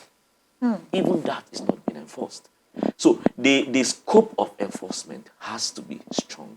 Yeah, we're working with some agencies, seeing how we can build capacity. But that's the government agency, that's NESRA. But when you talk about other law enforcement agencies, the police, the customs. Do they even know? They don't know. And that is where we are coming in to build to work with them to build capacity in that regards. Because when we had a workshop 2018 in somewhere in Ogun State, and we invited the custom PR, he came. But he told us that when he got the invitation, because we're using vultures as an inroad to talk about illegal wildlife trade, so he told us that he was shocked when he got a letter inviting him for a vulture workshop. But he told us that at the end of the day, he was very enlightened, and even invited us to come to Idiroku, the border, where we'll be able to talk with his men, because these things, illegal things, move together. Drugs, human trafficking, money laundering, all of these things have been shown to move together. So you intercept one, you most likely will intercept the others. So because they follow the same route. So we're trying to see how we can work with these agencies to see how we can have like a task force, so that whenever you confiscate something, probably a National Drug Law Enforcement Agency officer will intercept a vehicle, and there may not be illegal drugs, but there may be illegal wildlife material. There may be illegal, probably human traffickers. So with all of these agencies coming together, we will be able to fight. So that enforcement is a major gap, and we have seen that, and we are working with them to see how we can. But I must point out that the Ministry of Environment, as it is now, is very dynamic, and they have been putting things in place to ensure that, because they've also seen that this is a gap, and they are trying to work at it. The two ministers are wonderful, I must say. Now, Ebola came and went because we were able to contain it. Do you think that with coronavirus, we are now primed to begin to look out for things like this and do something about it? Are we aware enough to know that we can actually catch something from eating those animals? Even relating with them, not just eating. It's yes. Ebola came, like I said, people who used to consume bats and monkeys that which were identified. Turtles. They paused for some time. Yes, they paused for some time. These are shots from the wet market in Ekpe. Yes. That's a pangolin. Yes, and that's a python. Yes. Oh. So this paused for some time. After it had gone from, well, nobody is having it anymore, they went back to it. You would see streets where bushmeat are sold. You see cars parked there, and it's not, bushmeat does not just appeal to just the lower income, even the elites. They go for it as well. So it had passed. Now, like I said, COVID-19 came. You would think that we would definitely put a restraint. I said, on the day the lockdown was lifted, I took a trip back to this market to check. Let me see this same market here, to check what is happening. Let me see whether the Nigerians really react to this. It was business as usual. Business as usual. Pangolins were still, I did a video, I said pangolins were still on the table. Sold. What the dead ones were there, live ones also were there. And I was like, and the people who too were there, they were not even protecting themselves, they were just basically. So you talk about that, you would think that if Nigerians, a lot of Nigerians will rally behind you and say, yes, guys, we need to stop this. But they are now the ones going after you, like, why will you tell us to stop bushmeat? It's become so, I'd say, delicacy, entrenched, in our DNAs that you can. Okay, even the no, but since Ebola, many have stopped eating just bushmeat. They want to eat the one that has 4 legs. Yeah. So many of them only will eat antelopes. Yeah, an antelope still also, anything that comes from the wild, basically still bushmeat. They carry diseases, they carry their own unique flora of bacteria, even parasites. Okay, I was at the table. I saw a species of tick I had never seen before. What's that? That's a pangolin. That's a pangolin actually being. They're going to eat it. No, actually, it was actually being descaled for this. They wanted to use the scales for something. I don't know actually what they were intending to use it for. And this is happening. This is happening. What's this? That's a cane rat. That's grass cutter. Yeah. So you wonder why these people are going on and okay, between that time now and now, the market is booming. The market is rich to over 200 kilos of meat coming there. I kind of weighed. There are these the bush bucks, big ones, slaughtered on the table. Crocodiles, huge, snakes.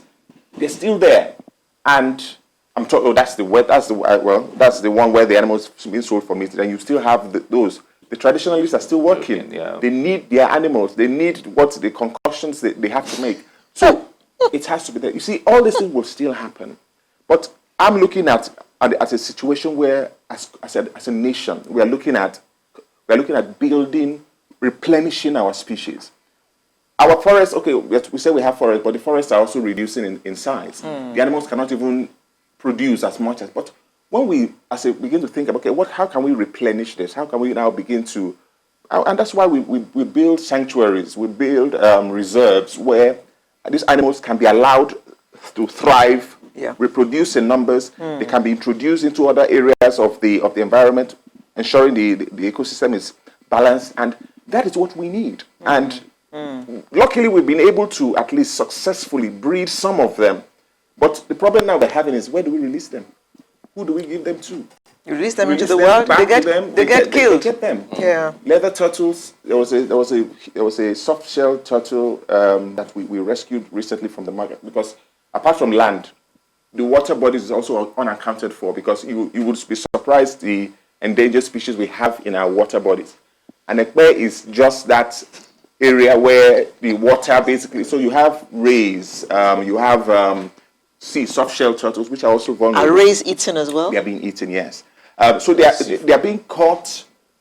So we're able to, in rescuing them, I was like, where do we put them? Where do we take this back now to release it? Where, if I take it back to, because the water bodies are still going to lead back to the same places. Yeah. So these are the challenges. Government, we need to work. Government needs to even support other people that will build these reserves and ensure the replenishing of these species, the multiplication of them. Then we can now begin to understand sustainable. No longer we don't have zoos anymore. No. Yeah. Well, we got to go now, so we need to take your last word on this. Let me, we cannot close without really emphasizing the importance of these animals to us. Because at the end of the day, all these animals are put in place by nature to protect humans.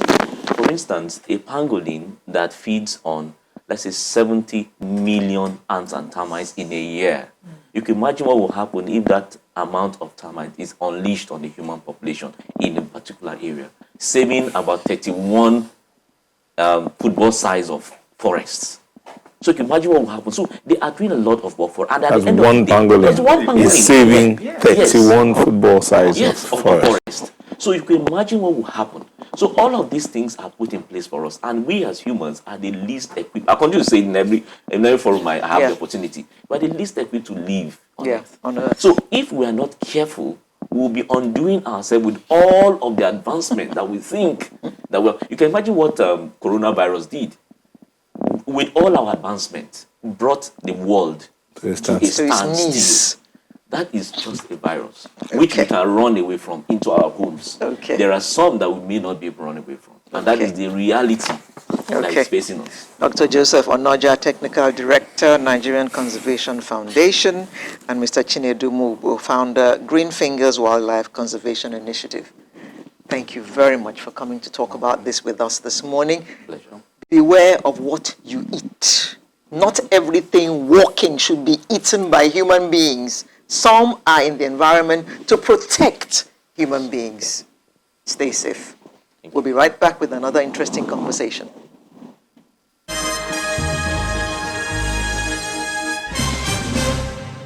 Thank you for staying with us. Now, this segment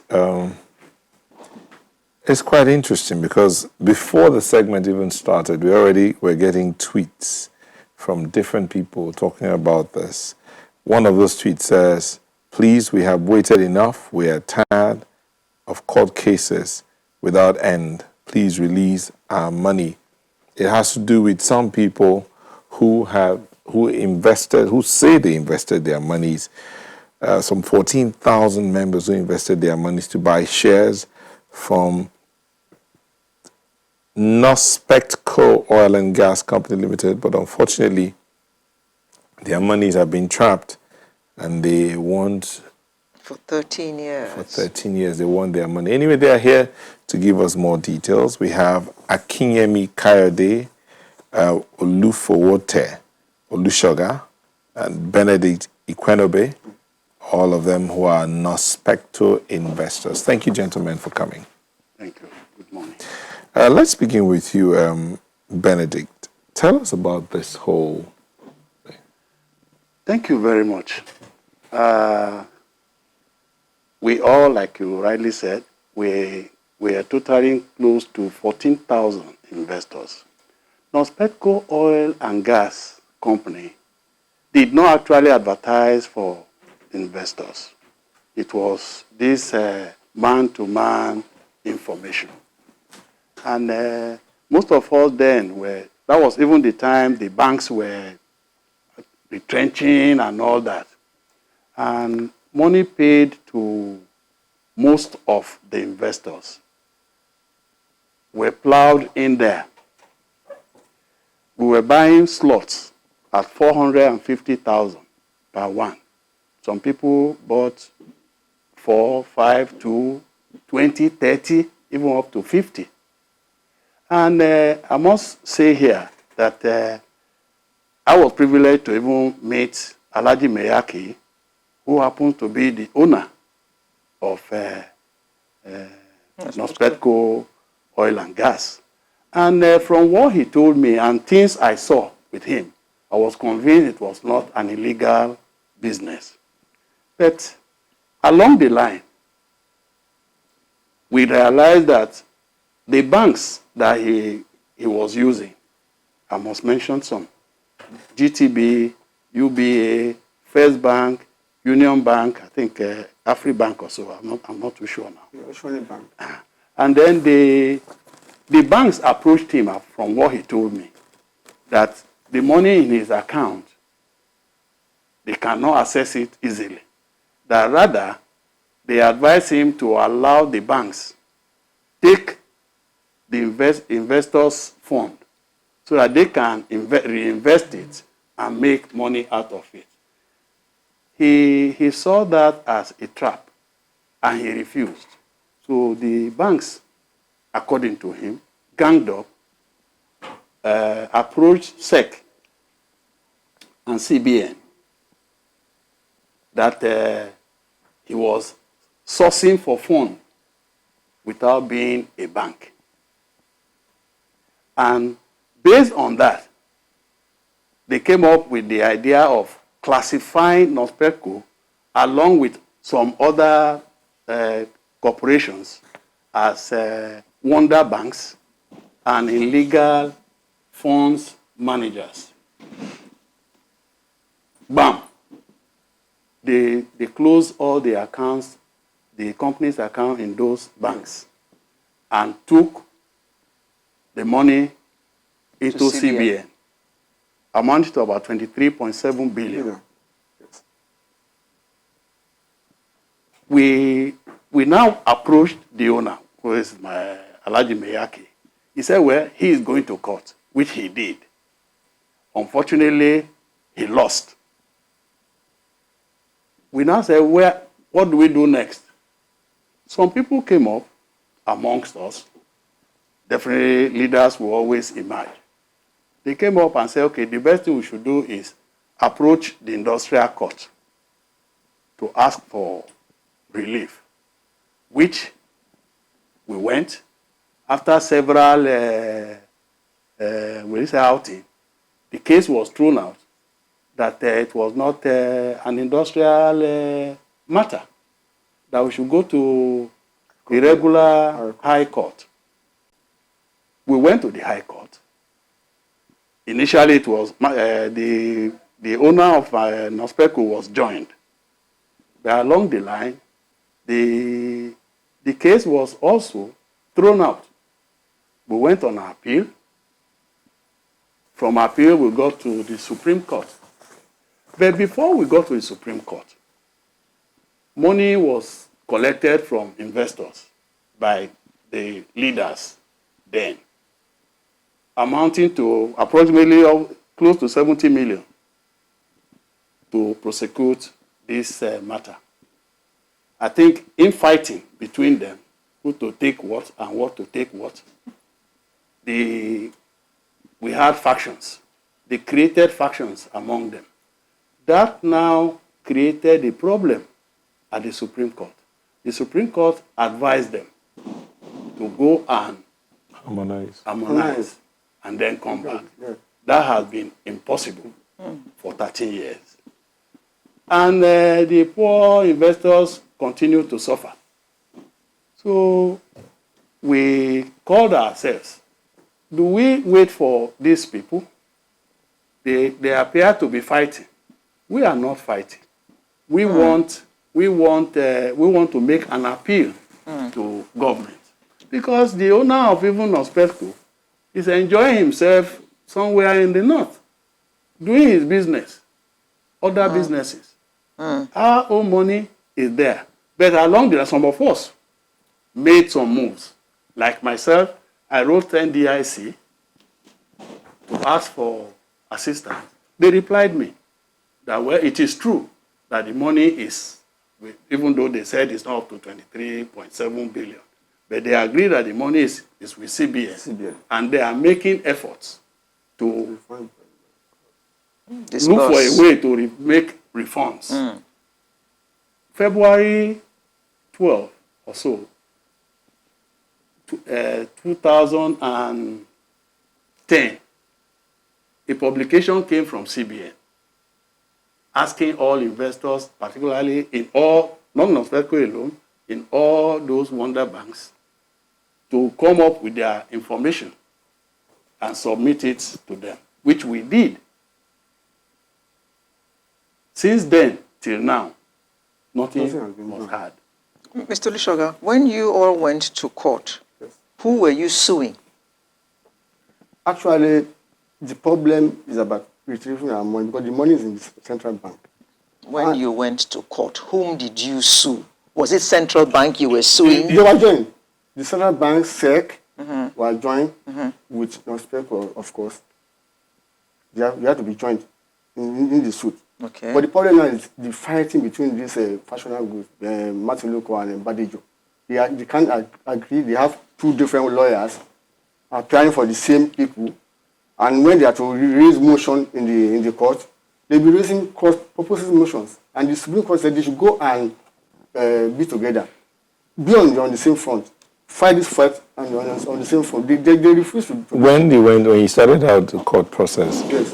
Is it these two people that were leading the processes and all? They were together initially. It was this money that they collected that caused the problem. This money that they're collecting from the investors to pursue the case that caused the problem within themselves.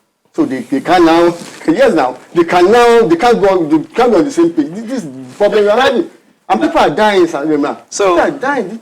you haven't only lost the money that you gave to Nospetco, yes. You are also getting money together to pay lawyers. And the lawyers have made away with your money as well. In actual fact, the initial contribution, I am only just being modest. Yes.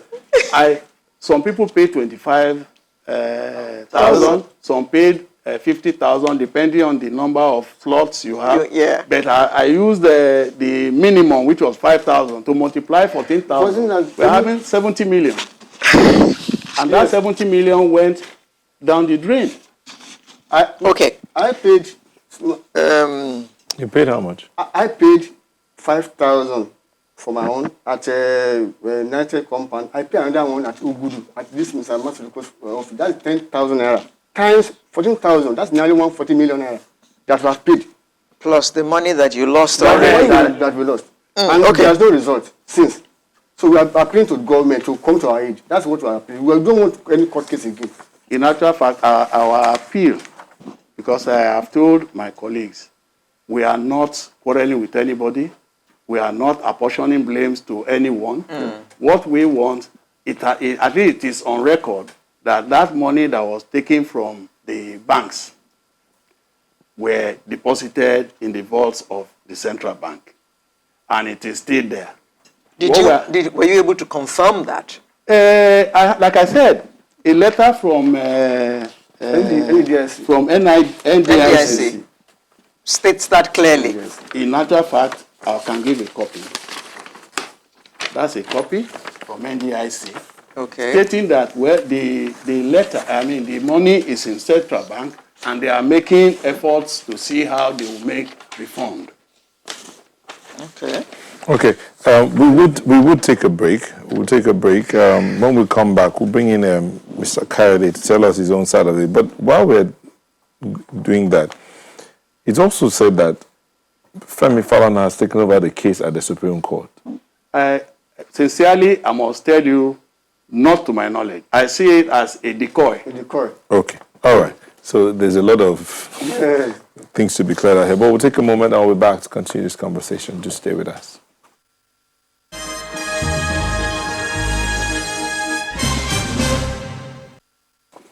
Thank you for staying with us. We still have doing the shout for Nospecco investors. Mr. Akinyemi Kayode is one of those who is an investor as well. Mr. Kayode, so since you did your investment, your colleagues have told us what's happened. Your funds have been frozen, and you've been going to court for one thing today. So what is it that you people want now? Thank you so much. Actually, we forgot to appreciate you for your concern. This is a privilege to even air this course. You see, what we are here for, and what we have been saying through Twitter, through Facebook, through social media, is an appeal. Is an appeal. We are begging, we are pleading to the federal government, to the powerful, to the influential people, that they should look into our case. Let me just give you one instance. My own biological father died as a result of this case. Fine, he was a branch manager of UBA at Otta. He has been into this investment before he retired. But the major reason why he invested is to upgrade his life. Then he invested for himself, he invested for me, he invested for my mom. My uncles, wherever they are, they also had different slots. But all of a sudden, group of banks just came in and lay allegations that Nupesco oil and gas company is an illegal business that led to funds being seized by Central Bank of Nigeria. You see, after many years, I would tell you this is the 13th year that we have been on this issue. Now, inspiration from God just came to me that, see, people are dying. I have some of my dad's colleagues, they are depressed. Some even lost their sight just because of, when someone is sick, it will cause a lot of pain. It will even bring up some kind of sicknesses. So I just came up and said, let me create a platform and bring investors together for the fact that previous leaders have been trading on our contributions that we made towards appealing at the court. We got to know that they are not really working for our interests. They are working, and they have been working for their own pecuniary interest. So my own point here is, and we are appealing to the federal government of Nigeria, to His Excellency President Muhammadu Buhari, to His Excellency Vice President Yemi Osinbajo, and to the Senate President, and to the Speaker of House of Representatives, that they should look into our plea. Many investors are crying. In fact, let me even tell you one, it's not a testimony, but let me call it a testimony. I do receive calls as a major admin in our platform. Sir, we cannot even send our children to school. We are unable to live a normal life just because of this money. Fine, I understand that CBN seized the money majorly because of protecting the investors. But I don't know, the previous leader have taken steps by appealing, and it got to an extent of approaching investors to contribute money. And all of a sudden, the contribution from investors have now entered their head. Just imagine there was a year I paid, we contribute based on our slots. Actually, I don't want to. The minimum is 5,000. Yes, the minimum is 5,000, but I don't want to air the lowest slot. Yes, I don't want to air the number of slots. But the major interest I'm having here is my uncle is involved. They are my dad. They are involved. My mom, myself, my late dad. So we were all involved. And the last money I paid for only myself and my dad alone was 25,000 naira. talk less of another subunit under NUPESCO that we call the flagship. If we add flagship to the amount we paid, you will know that we have really suffered enough. Okay, Mr. Kwenobi. Thank you so much. What did your lawyer say you had to do to be able to get this money? Fine. Thank you very much. It will interest you to know that the lawyers don't even address anybody. He will rather come through his friend, Matiluko, who will come up with a spurious news. We have won again. That's always the message he will send to investors. We have won again. Come to so place so that you come and have the good news. When you get there, you discover that it's another avenue to ask for money from investors. And what is the victory that he's celebrating? The victory that he has been recognized over and above his other person. We asked him, is that why we are contributing money? To identify who is superior to the other. Have you found out what you should actually do to be able to get the CBN or the NDIC to release these monies to you? That's exactly why we're here at Channels. And we thank No, in 13 years, I mean, certainly you have found out something. Forgive us the audience to even hear our views, because that is why we want to appeal to the presidency, through the president, the vice president, the AGF, and all those are concerned. We just an appeal to release our money, because other investors, similar companies that have the same issue with Prosperco have gotten their money back. So we don't know why we are not getting our own back. So that's the only we got this. In actual fact, except for this opportunity you are giving us, the powers that be that should look into our matter are inaccessible. I gave you a letter from NDIC. It was my personal effort to ask or demand for the situation. And they said we should go and sit down. That letter is from 2010, that they were going to come back to us. I sent a reminder. And they haven't. And it was not even acknowledged. 17th of August, 2010. Up till now, there is no response from there. So the only means that by which we can talk to them is what Channel has given us through their social responsibility avenue. And we thank you for it. Kylie, you were going to talk about what, if you have found out what to do to get your monies. You said you were going to speak to it. I didn't get it. So what is it that you're supposed to do? What have you found out that you need to do to get your money? Okay, thank you so much.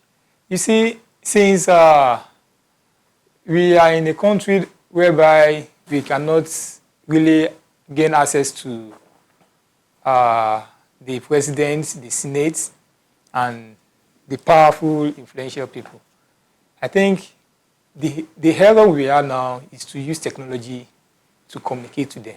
Is this what your lawyer said you should do to get your money back? Okay, let me come in as regards that. You see, like what Mr. Ben said earlier, these lawyers that you mentioned, we have found that whether they or the so-called previous representatives are the ones dwindling us or playing game at the extent of our money, but in a nutshell, we have not received any tangible outcome for past 13 years. So sitting back and allowing your money to be deposited in with the central bank and seeing your family living in destitution without doing... So this move here is you've lost all other means of expressing your views. Like, okay, this is our last hope. Exactly. Okay, let me read parts of this letter from NDIC.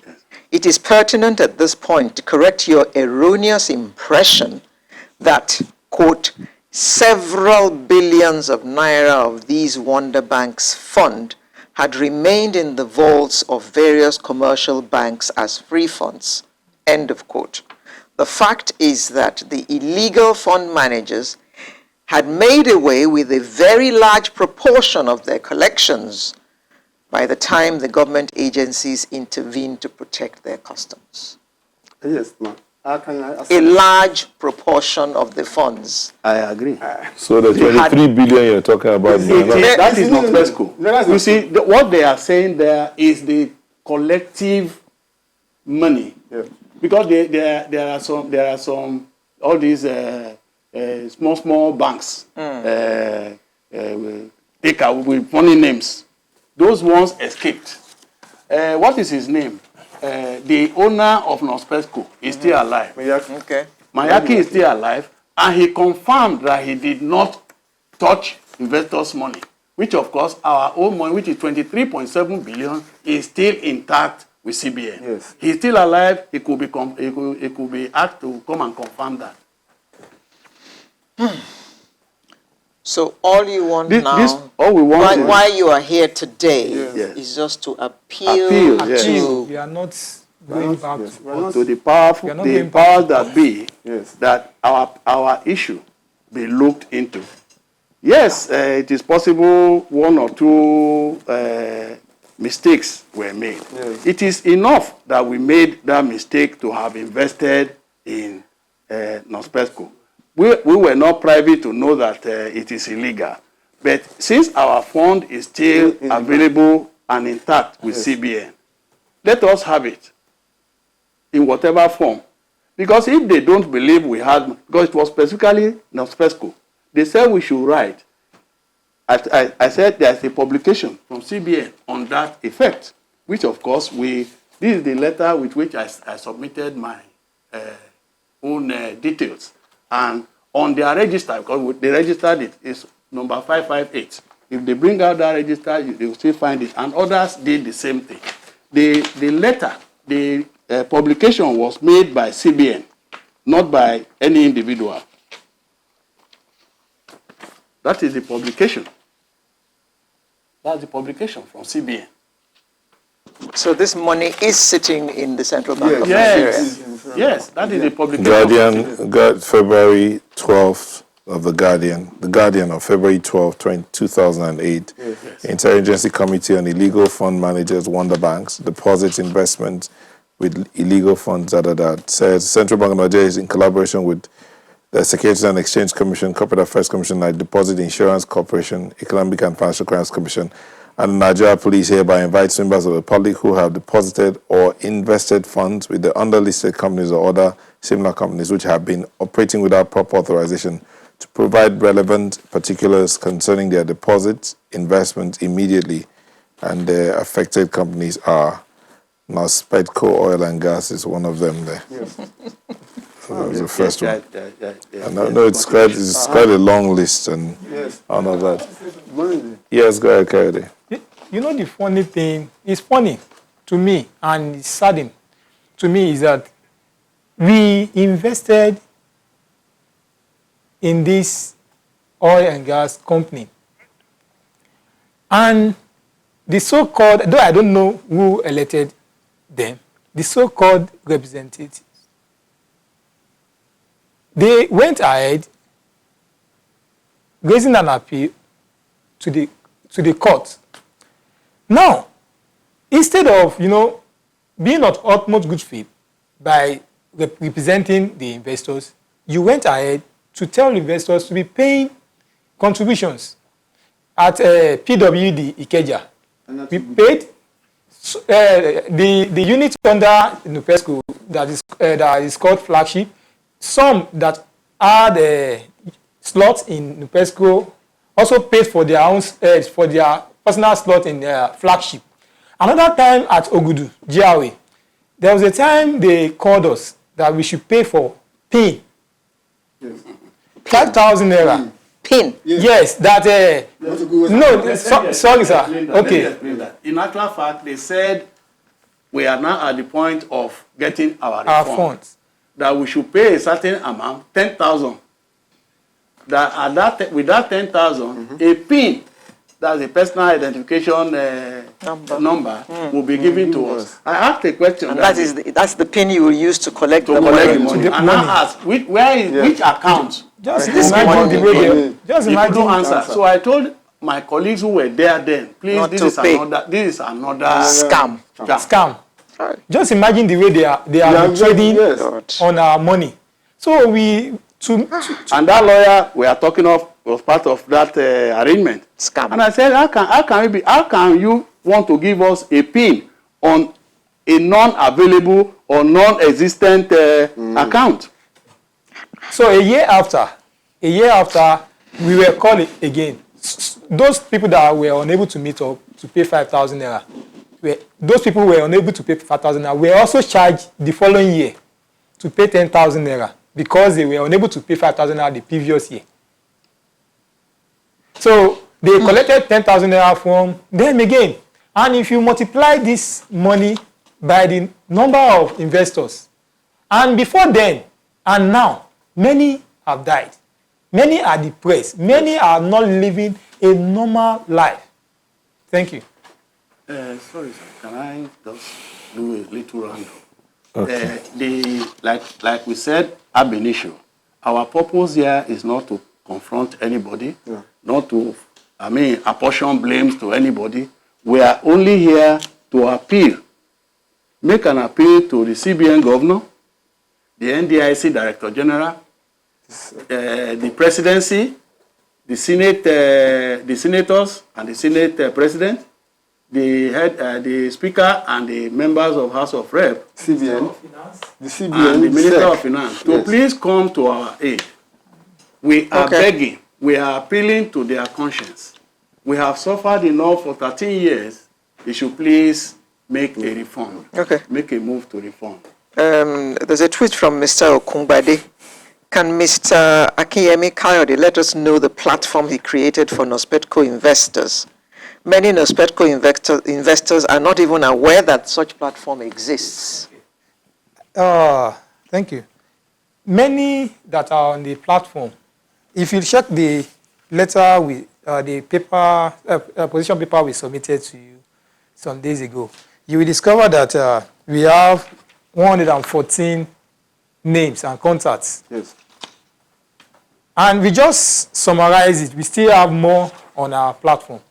So the platform has been existing for the past 3 months.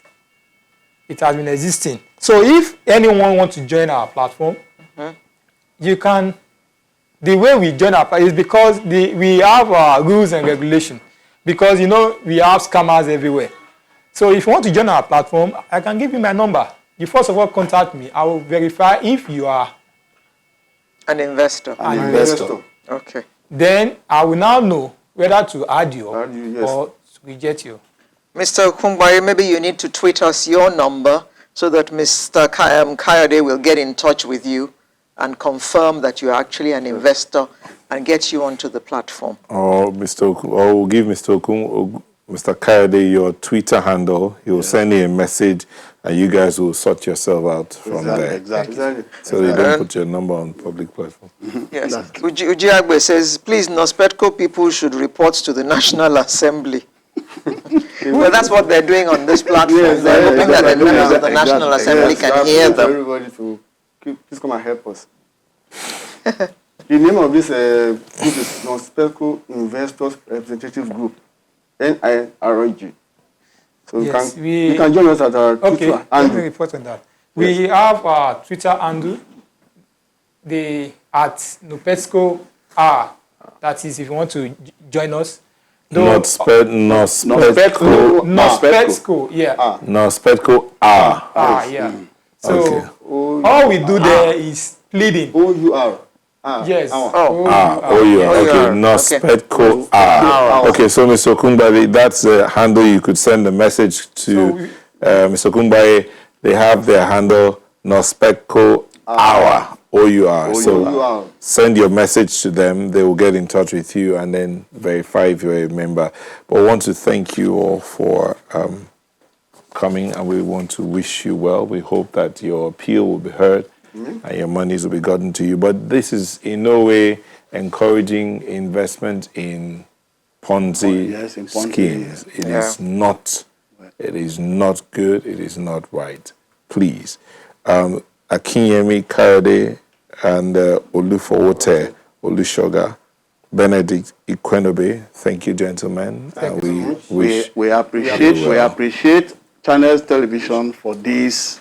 I don't know how to describe it. In actual fact, I can go home today and sleep because I know you have really helped us. Thank you very much. Thank you for hearing us. Thank you very much. Sunrise, this is where we have to sign out. Today, our artist of the week, we understand she's stuck in traffic. She says she's been in traffic for 2 hours, 30 minutes. Oh dear, she must be coming from the other side. Oh, from the other side. So that's it for today. We wish to bring you, we hope to bring you a new edition next week. I'm Alero, wishing you a very happy weekend and stay safe. Sanitize your hands, wash your hands, wear your mask. That is the most important part of it. Wear your mask when you are out of your house. See you next week. I'm Nell Taigbe. Thank you. And for you that sent in a tweet about no sanitizer on your table, we have small sanitizers in our pockets. But don't worry, we'll get back the bigger one on the table so that you get to see it as well. But please take care of yourself. As we said at the beginning of the show, reach out to someone, make a call, send a text, check on a friend, check on a brother, check on a sister, and be sure that they're doing well. We wish you well. See you again next week. Bye-bye. Bye.